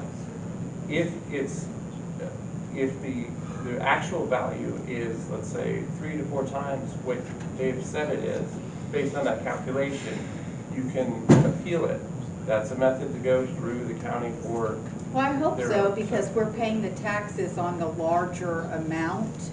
Right. And FEMA's giving us a quarter of that amount, and that's very distressing, because it's going to destroy our homes. There is and that's the other, there's one piece that I want you to consider. Value is the value of the building. They're not so. Of course. Many of you live on extremely expensive lots because they are waterfront in some manner. Just being over here, so. Oh yeah. Okay. So they're only considering the calculation with regards to the cost of the value of the building. I'm not sure if it's picking me up or not. It is. Okay, good. Okay, so I'll pull a little harder on this. Okay, it only relates to the value of the building. It has zero to do with the lot, zero to do with accessories. That's it. Yeah, so, we get that, but still. Now, let me go through a couple others. It's still an underestimation by a long shot. There was a Patrick let me see, and it was related to addressing the links and emails. Again, we're gonna try to put together cohesive links, because the county does have a program set up for this, and we are going through the county. There are certain items we have to do ourselves, which is part of the inspection, but we've contracted with groups that go through the county. It is all together, it is cohesive, but it's each building has to be assessed. Again, I think I would estimate 80% of them have gone through the initial inspection. But to go through the exact procedures, there's the scheduling of it, then there's an initial inspection, then there's a review of the inspection, then there's a QC. Sometimes the QC finds that exactly what some of you are saying, how did they determine that based on the level that's on the outside? There's not enough photos, there's not enough information. They'll send their inspector back out there, and we can kind of see percentages, but that has to be accepted, and it has to post QC. There is an overall person who has to say that the SDE, the substantial damage evaluation, is complete, and there's a determination then of the percentage. And that's. Is that your person? No. So this is all through FEMA. So FEMA. Yeah, there's a contractor. So basically, when something like this happens, the federal government steps in and assists.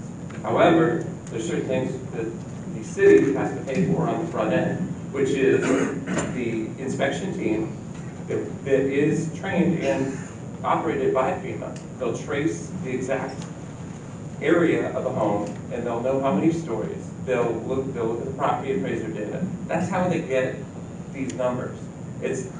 I'll say it's in a very, very, very simplified way. It's kind of how they do, like if you call a roofer, sometimes they don't even go to your house. They'll look at the pitch of the roof and they'll say, this is how much roughly it's going to cost. Let me take a look. I'll give you a rough range of either way. They'll come out there and they'll give you the number. It's not a dead on, but it's a really rough value. And they'll assume I'll say a standard build type estimate. And so that's where they get the percentages up or down. So if it's exactly, if all of your home is really improved and all of it gets, it's the fraction that's damaged, and that's how they're running the number. Are you doing the substantial damages inspections? Okay, so we were told the city is doing those. No, okay, the city has a huge group of contractors that is doing them, yes. So the city is paying for it. It's being run through a FEMA contractor, and they're out there doing the actual inspections. But these are not the FEMA inspectors that you called up to get, or a signal helper? No. So the green sticker inspectors have nothing to do with the substantial damage inspection? Those are, they're just looking at the initial, they're tagging it for later inspection, basically. They're saying, hey, this one, there's the initial of, to try to get the, I'll say, level. If it's completely demolished, then they're saying, okay, yeah, this is completely demolished. So yes, it is. you've done the majority of Indian Rocks Beach. Yes. But the majority of us have not given you access to the interiors of our homes. How have those been done? So they're taking a look at where they look at each one, and we can see it says X inches up the side of the building. And it's 20 inches outside and it's 10 inches inside. Understood. That's why they're absolutely giving. I'm just trying to convey how this is the FEMA process. I'm trying to convey this. I understand there's objections. If that. Objection, we just don't understand what the process is. So it's a cost based on what the structure looks like and the percentage of it that appears to be damaged. So they're going to look at the construction type and weigh that in there. So if it is block, if it is poured concrete, if it is if there's almost zero improvements on that first floor, that's going to be heavily weighed on the factor, so it'd be a lot less substantially damaged. Yes. So would you have tagged the homes that you did, these inspectors did, or is there a list, or we have waited? So we are still awaiting that list. That's the, yeah.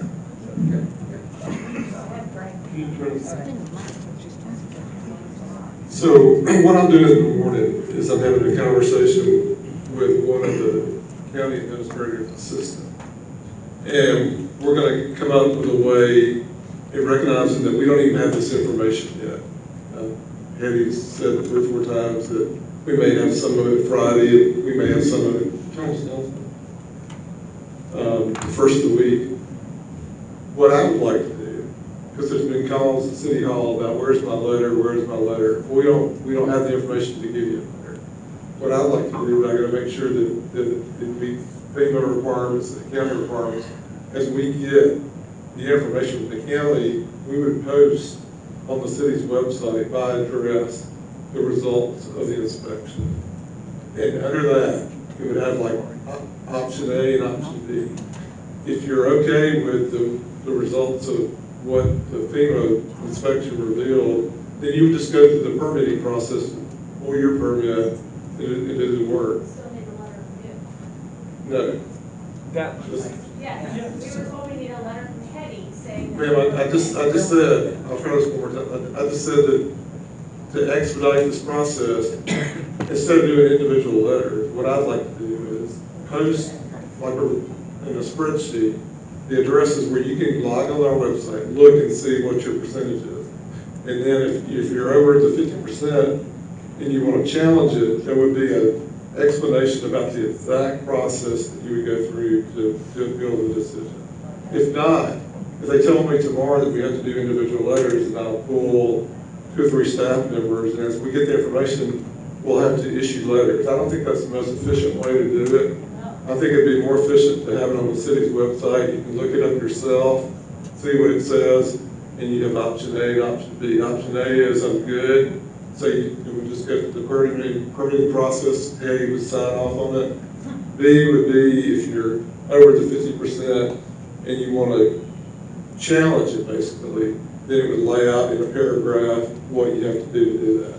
So that's what we'll figure out in the morning. But they're going to want to say again that, because we have a lot of letters, a lot of phone calls today about it, is that these letters, we're not in any position to even give you a letter because we don't have the information from you yet. But hopefully we can streamline it by putting that information on the website, but we'll figure that out hopefully before the end of the day tomorrow. Does it make any difference that we've had FEMA inspectors out, we've had insurance inspectors out, we've had county inspectors out, and nobody can tell us if we had 2 inches of water in our house, can we fix it or not? FEMA says we can make our house habitable. And you're not coming out with any information. You have internet, you can send emails out, you can send bulletins out. You could tell us that if you only have 2 inches, yeah, then you can go ahead and start doing your drywall. Instead, you're like, oh no, you gotta wait forever for me to send you a letter and for me to approve your building permit. This is very expensive for us and very difficult, and you guys are all just messing with procedures. So we got a lot of inspectors, no results. As we said before, we are still waiting for the evaluations from our subcontractors. I can't do anything without those. That's the problem. Are we talking 2 weeks or 2 months? They told me I'd have some next Friday, this Friday, but, you know. Okay. Yeah. What happens once you guys determine the house is at the 50% rule? Is it just us with the insurance company at this point to determine what we're gonna get from the insurance company? Yeah, or if you want to, you know, get an independent appraiser. So how does that, I mean, we probably all have the same flood policies, I'm assuming, citizens, so, how does that? Okay, the national flood policy, so I'm assuming that if our house is a total loss, because you guys deemed it as such, do we just get the $250,000 that we're gonna get on flood policy? I I can't. know you guys aren't insurance companies, but. Yeah, you're gonna have to deal with your insurance, I don't know that information. So just for clarity, the substantial damage inspection is solely to determine, can we rebuild or do we have to demolish and go up to the flood line? That's correct. That's just an A or B, rebuild, we have to go to. Okay. Right. And then once that's determined that yes, you can rebuild, do you, at the city level, do you guys have the authority to issue the building permits? Or do we have to go through? You have to get my approval first, saying that you are not substantially damaged and that I approve the restoration work at your address. Okay. You will submit that if either, previously I've done it in an email, maybe we're going to have a form for that this time. And you will submit that to the county with your building permit. Okay, so then the county actually will issue the permit. The county is still our building department. Okay, yeah. So a couple quick questions. Can you come forward a little more? Yeah, Sorry. so there's a 10-page report out that gives you your guidelines for rebuilding Right. and blah, blah, blah, blah. We're all saying 50%, exactly 49%. No? The city's is 50%. We are 50%. Yes. Because that would be the, also it's telling us that what we spent, excuse me, it also says that what we spent to date on removal, and demolition, and hauling away, whether it's drywall, sand, or like brand new couch, that is not gonna go against my 50%. That's my understanding. Okay, that's a big Yeah. game changer for a lot of us. Yes. The other thing it says, you're not allowed to get the refrigerator with in case your other appliances. My appliances are high-end because my wife's an amazing chef, but I still eat in PJs all the time. I'm entitled to kind of. Why should those appliances factor into that 50% rule? I mean, that's not an answer to the question for you, but that could be a game changer for me too. I don't have to go high-end. Right. So, a lot of questions, but there is some of that in print already. But do we know for a fact that, because a lot of people in this room, myself included, are sitting right at that 50%. If I can put in a lesser appliance package, or not add my demo, that's a big game changer. Yeah, I will be able to check on that, for sure. And that website is up, and I can go on there tonight and see that some people already affected on that. Yeah. No, it is not accessible. Thank you. Thank you for what you're doing. I know this is overtime for everybody. Yeah. We'd like to move on. I already closed the public comment. Come on, Denise. Yeah, we're getting to like. Hetty, how are you gonna put out this information? Because people need more than just this conversation. Well, as we stated, we were going to be putting stuff out on the website tomorrow night, or by tomorrow evening, or first thing Saturday morning. We're still trying to get the policy down on how we're going to do this, and to get everything through. So, I mean, it's been very difficult, and I'm getting different answers every day, you know, different things. Yeah.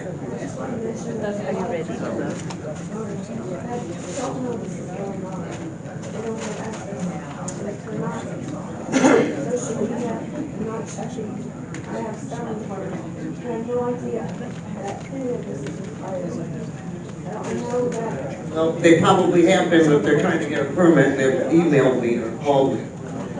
Because they can't get one without my signature. Go to our website.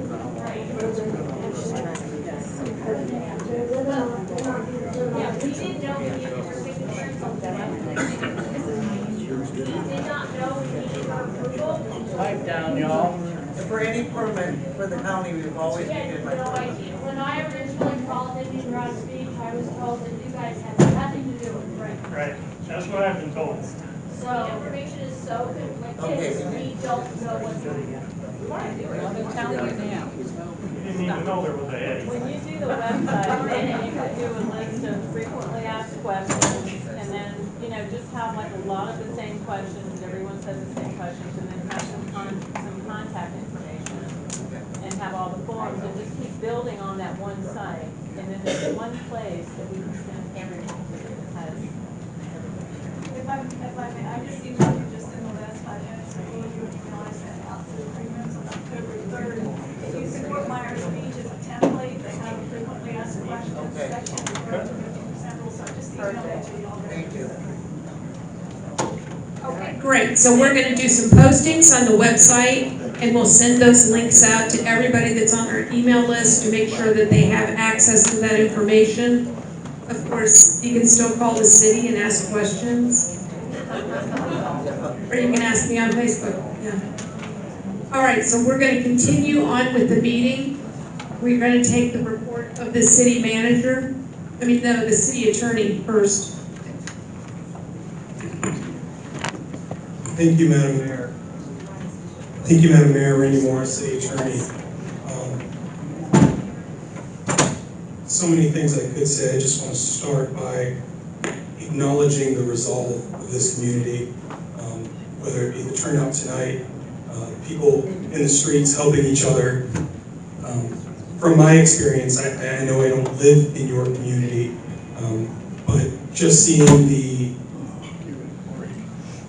faces and the efforts of the administrative team I work with, I want to take a moment to just pause and acknowledge each and every one of the staff members, from your solid waste to your public works team, your clerk, your administrative folks at the desks, everybody who's doing their part to help rebuild and revitalize this community. My hometown is Cape Coral, Florida. I went to Fort Myers High School. I saw what storms like this do to a community beginning on September 28th, 2022. And my home is still recovering. And I know the frustration, the angst, the pain, the confusion, the desire for whatever that better tomorrow is to happen right now. And that is palpable in this room. And please know that your commission hears you. Your commission sees it. Your administrators are doing what they can in a dynamic regulatory environment. I want you to know, as your city attorney, I crave the same certainty that you're all seeking so that I can advise my clients. Some of the statements made tonight by Craig and Hetty about 12 inches, you may have heard, if you were listening carefully, that's guidance they received last night before they came here. And they're still trying to figure, when you get guidance like that, you have to figure out what does this mean? And the devil's in the details of all of those things. A brief reminder, as we talk about property taxes and all of this, that we are the smallest division of government in all of this. We are the city who is subject to the county, who is subject to the state, who is subject to FEMA. Were that we could make the rules, we cannot. We are adapting our rules as best we can and the administrative processes as best we can to a not only dynamic regulatory environment, but often one with the very same conflicting guidance, where FEMA tells you what you can collect and get reimbursement for, and the state says, never mind that guidance, you need to be doing it around the clock and do it immediately. And then figure out how you're going to handle that financially as a community. So all of that to say, tremendous, tremendous praise from me as a member at arm's length of your team. Seeing the people here and the members of this team who lost their homes and lost their livelihoods on some level through this, and I know that's not unique to city employees, it's the reason you're all here. But I know as the attorney I'm often perceived as Spock, or perhaps worse, Scarface, say hello to the bad guy. But I actually, if you can believe it, there is a heart in there. And it pains me to see what this community is going through and what this community has ahead. That said, I personally and my firm, by extension, are committed to being a part of that process, where possible, providing that clear communication, providing that clarity to your administrators to give them the advice they need to make informed decisions. And some of those decisions are just risks. And we have to decide as a community what risks we're going to take as we try to rebuild. I just want to know you to know, because I think it's lost in people's best attempts to answer your questions. We hear you. We hear you carrying very loudly this way. We're trying. That said, as to my report, there's a lot going on, as you can see. We are working, there's not a day that I don't talk to your manager 2 and 3 times based on emerging guidance. There was lengthy public comment tonight earlier regarding short-term rentals and short-term rental litigation. I want to make very clear, because it seems at different times there's been at the very least an implication to the contrary. I communicate with my client. They are aware of what is going on. That is to say, the commissioners know that we've been sued. The commissioners know what we went through in August. The commissioners know that the court ordered us back to mediation. The commissioners know that that was a highly improbable result. I took attorneys with a collective 80 years of experience, and not one of them said they could have seen or anticipated that coming. That means something. The court sent us back to the mediation table. There was reports publicly, in docket filings and otherwise, of people coming to public meetings and speaking. Public meetings are just that. Anybody can come anytime, and if they wish to speak or not, and the city doesn't control that. Be that as it may, we did have mediation on Thursday, October 17th. I think that was the day, if I've got my calendars right. It's been, the last month has been a very long year, so we're still figuring that out. But yes, it was Thursday, October 17th. We had mediation. The parties have at least reached terms which are enabling us to continue that dialogue. And if that dialogue materializes into something that can be presented to the commission for consideration, it will. Nothing will happen without the commission's approval as part of the litigation process. And commissioners, should we have definitive terms for your consideration, we will present them to you. I may be requesting a shade meeting in that regard as we proceed. Outside of debris, FEMA, and short-term rental litigation, I have nothing else to add at this time, but I'm happy to answer any questions the commission may have. Does anyone have any questions for Randy? Well done, Randy. Next, we'll have the report of the city manager. Thank you. Thank you. I covered a lot of the hurricane information at the beginning of the meeting. I just want to emphasize a few things. First of all, some good news. And this is going on more than a decade. The city recently received notice that we received the GFOA Certificate of Achievement for Excellence in Financial Reporting. The Certificate of Achievement is the highest form of recognition in governmental accounting and financial reporting. And the attainment represents a significant accomplishment by government and its management. It's a very rigorous process we go through. I want to thank the Carpenter for all his hard work. Just a couple comments.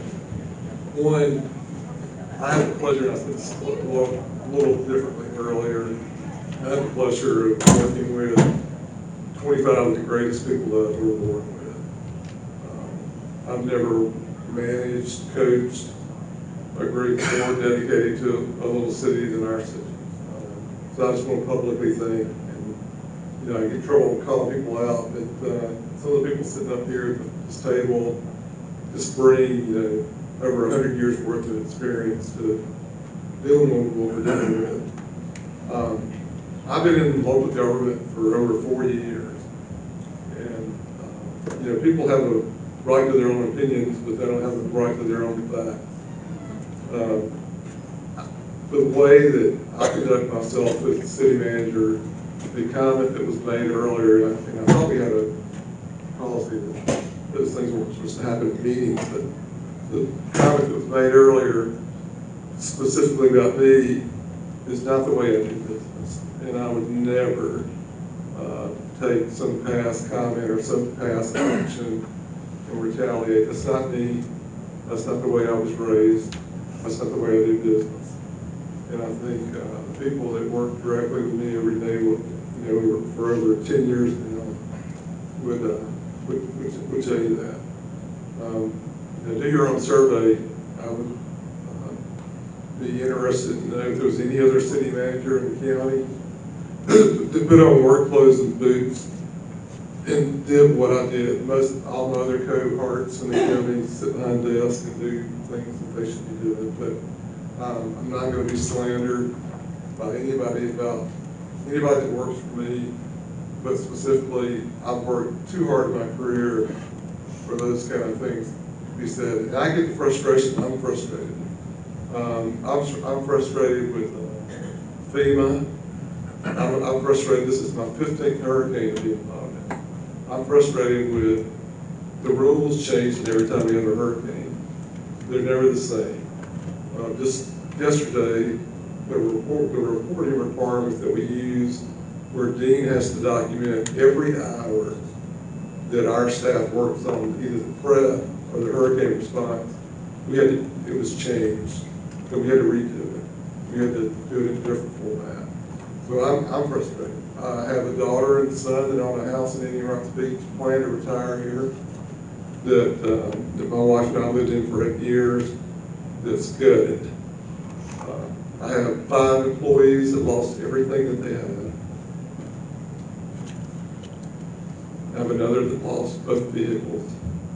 And I have people that I know here that I meet on the street that I know what they're going through. So I just want to, end it in a positive note. I'm very thankful about being here. I think we got the right people to figure this out. Is everybody going to be happy with the FEMA determinations? Probably not. I would not be.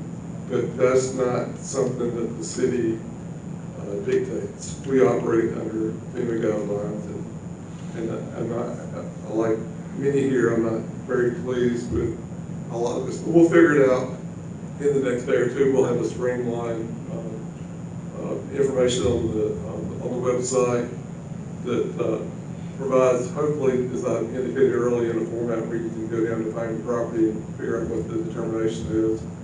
But you can't put information down on the website that you don't have.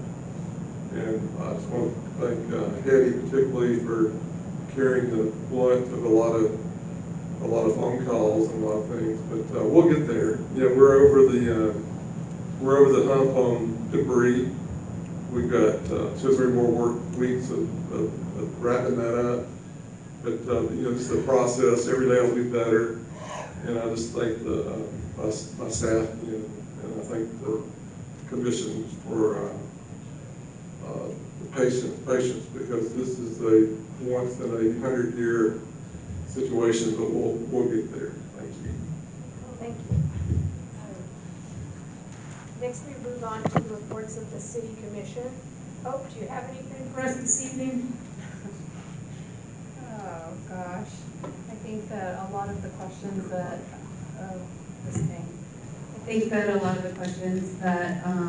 I've been presented with the past month have been as best answered as they can by our city management.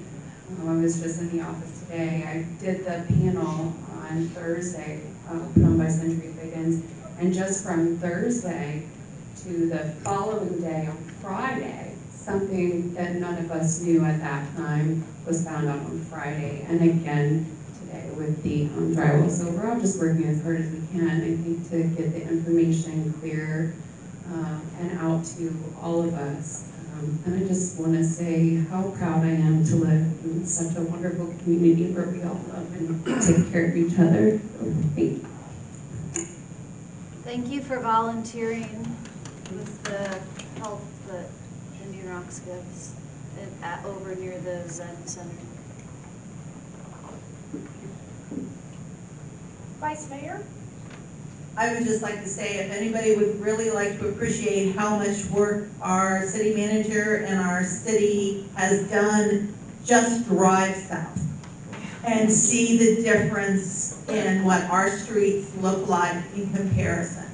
And I think you'll appreciate even more what has happened.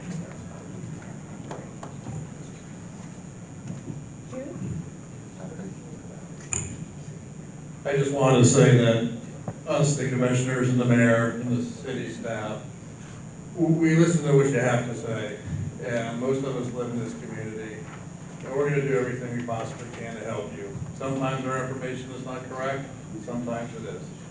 we have to deal with what we have in front of us. Living in Florida my whole life, this is probably around 15 for me. Maybe it's because I've always lived in the wrong place possibly, but it always works itself out. It's a lot of frustration, it's a lot of time, it's a lot of expense, money, heartache, you name it.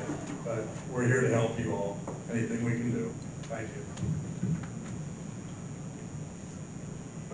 Thank you, everybody. I was contacted today by a FEMA rep from Washington, D.C. I said, oh, that's very interesting. Do you want to come to our meeting tonight? She was like, oh, no, I don't want to come there. So they know they're under scrutiny. And she agreed to meet with me later this week. She goes, oh, just bring me your questions. So I've got a lot of questions to take to her. But anyway, thank you everybody for coming tonight, and thank you for your patience and your kindness. And I know this is this is like the nightmare after the nightmare. And then we've got Halloween, right? So just thank you very much. Be patient. We're going to get everything wrapped up. It's going to be okay. I know it will. So next we're going to move on to the consent agenda. Randy, would you read, please? Happily, Madam Mayor, there are 5 items on the consent agenda. Item A, approval of the September 10th, 2024 regular City Commission meeting minutes. Item B, approval of the September 4, 2024 special City Commission meeting minutes. Item C, approval of the September 18, 2024 special City Commission meeting minutes. Item D, the proclamation for the Friends of Indian Rocks Beach Library 50th anniversary. And item E, resolution 2024-11, a resolution of the City Commission of the City of Indian Rocks Beach, Florida, making findings, approving and ratifying all emergency declarations and extensions thereof, providing for severability and providing for an effective date. These are the 5 items on the consent agenda, Madam Mayor. Thank you. Would someone like to make a motion? I'll make a motion that we accept the consent agenda items. Second. Oh, second? Thank you. Motion carries. Next, we'll move on to public hearings. Randy, would you read? Before I do that, Madam Mayor, can we just clarify it also? Can we just have the aye or nays? Yes. On the consent agenda? Yes. All in favor? Aye. All opposed? Carries. Thank you. With that, we are on public hearings. Resolution 2024-10. This is a resolution of the City Commission of the City of Indian Rocks Beach, Florida, setting forth certain emergency response policies related to Hurricane Helene, making related findings, establishing conditions permitting temporary residential housing, providing for publication, providing for conflicts, providing for severability, and providing for an effective date. This has been a reading of resolution number 2024-10 by title only, Madam Mayor. Thank you. Thank you. I guess I'll introduce and present this. This is it almost seems trite at this point. This resolution was prepared, as the name suggests, in direct response to Hurricane Helene. This was prepared for you before Milton hit, for what would have been your October 8th meeting. And what it does is, in addition to making a series of findings, it specifically acknowledges that your ordinances in your community do not allow for recreational vehicles as housing per your rules. However, on the topic of preemption, that was preempted by the Florida legislature following Hurricane Ian in statutory language that was adopted. And so what the statutory language in chapter, sorry, I'm trying to get to the precise provision here. Florida Statute 166.00335 provides that notwithstanding any law, ordinance, or regulation to the contrary, following the declaration of a state of emergency issued by the governor for a national emergency, a permanent residential structure that was damaged and rendered uninhabitable, a municipality may not prohibit the placement of one temporary shelter on the residential property for up to 36 months, that's a 3-year period, after the date of the declaration or until a certificate of occupancy is issued on the permanent residential structure on the property, whichever occurs first of those two timelines. There are some conditions. The resident has to make a good faith effort to rebuild or renovate the damaged permanent residential structure, including but not limited to applying for a building permit, submitting a plan or design, or obtaining a construction loan. The temporary shelter has to be connected to water and electric utilities and not present a threat to health and human safety. and the resident must live in the temporary structure. So what this resolution does is to acknowledge that and to waive, obviate, whatever you wish to call it, or just recognize the preemption of your own codes relative to that. And so in the enacting language, it goes on to make findings to that extent, establish the emergency protocols, that you're ratifying the waiver of any procedures and formalities for such things, and as a result of this declared state of emergency, there will be no code enforcement related to that, provided the conditions are satisfied and those conditions are set forth in the resolution. And I'm happy to answer any other questions on the resolution. No one has any questions? Okay. Public comment, Madam Mayor? So I'd like to open it up for public comment. I need a microphone.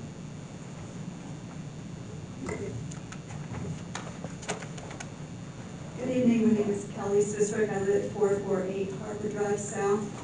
And a couple of comments. And as Hurricane FEMA sometimes provided trailers to people that have had serious losses.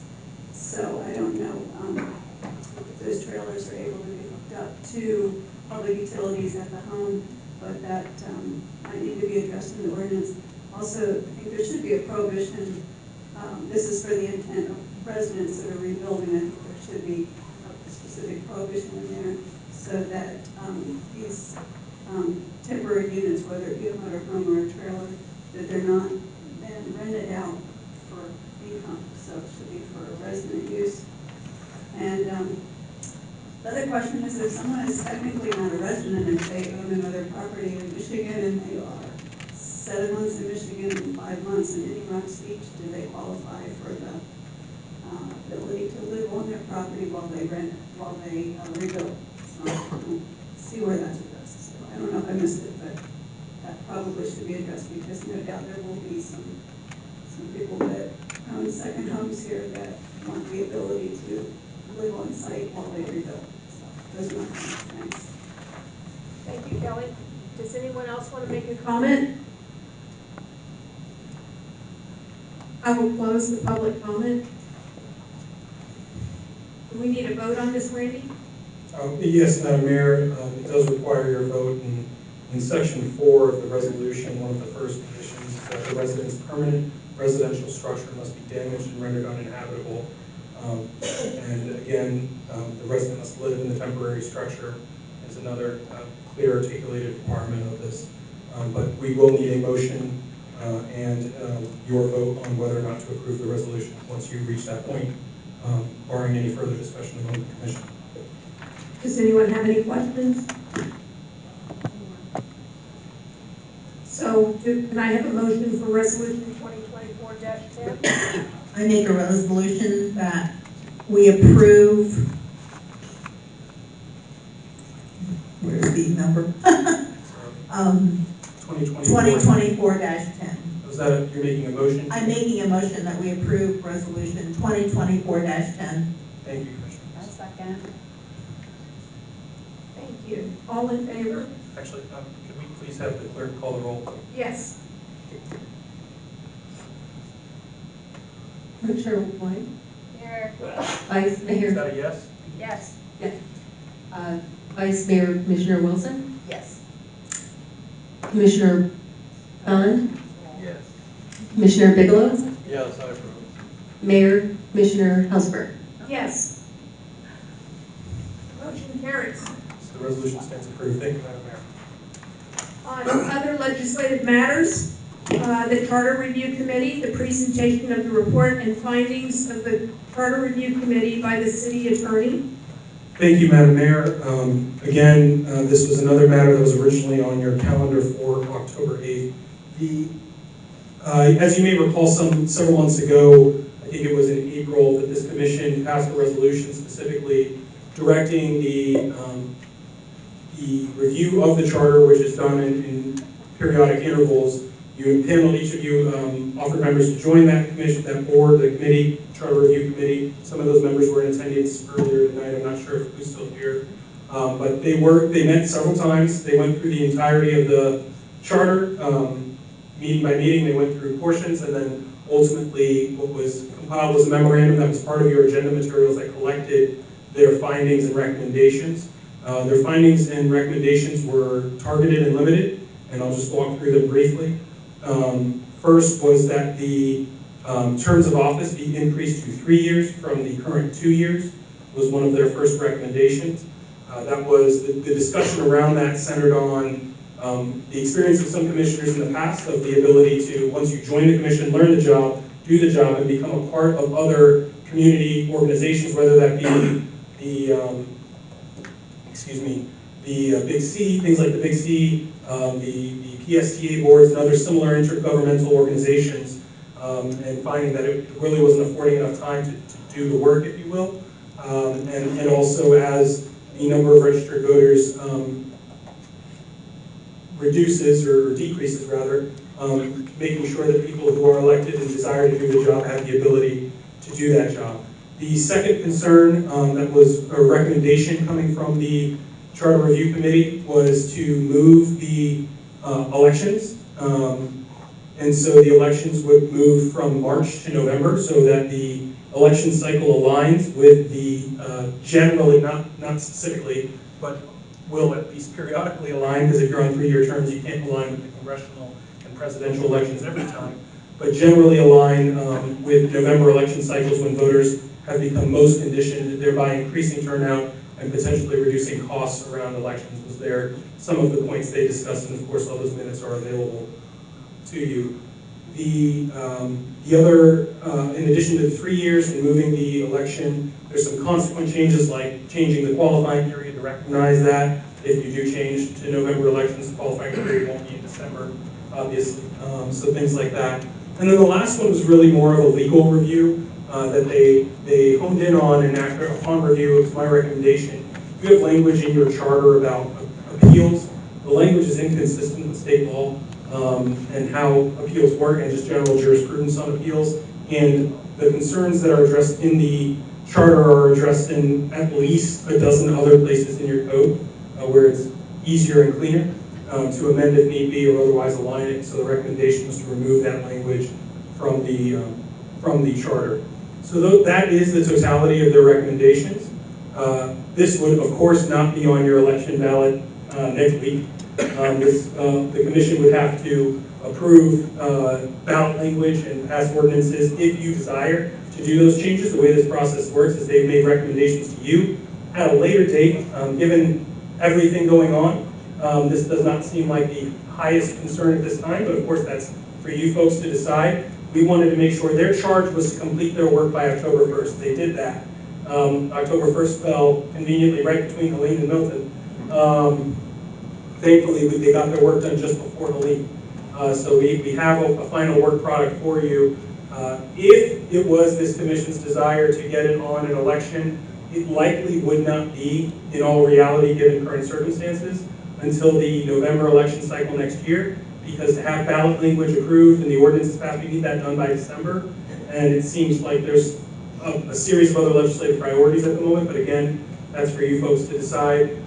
We, on the administrative side of your city, wanted to make sure that this was timely reported to you, especially given the hard work of your volunteers that served on this committee, that their work product was delivered to you in a timely fashion. So that concludes my report, though again, I'm happy to answer any questions that may come from the commission on this issue.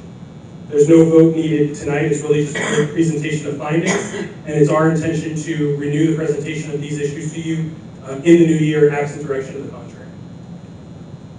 Does anybody have any questions?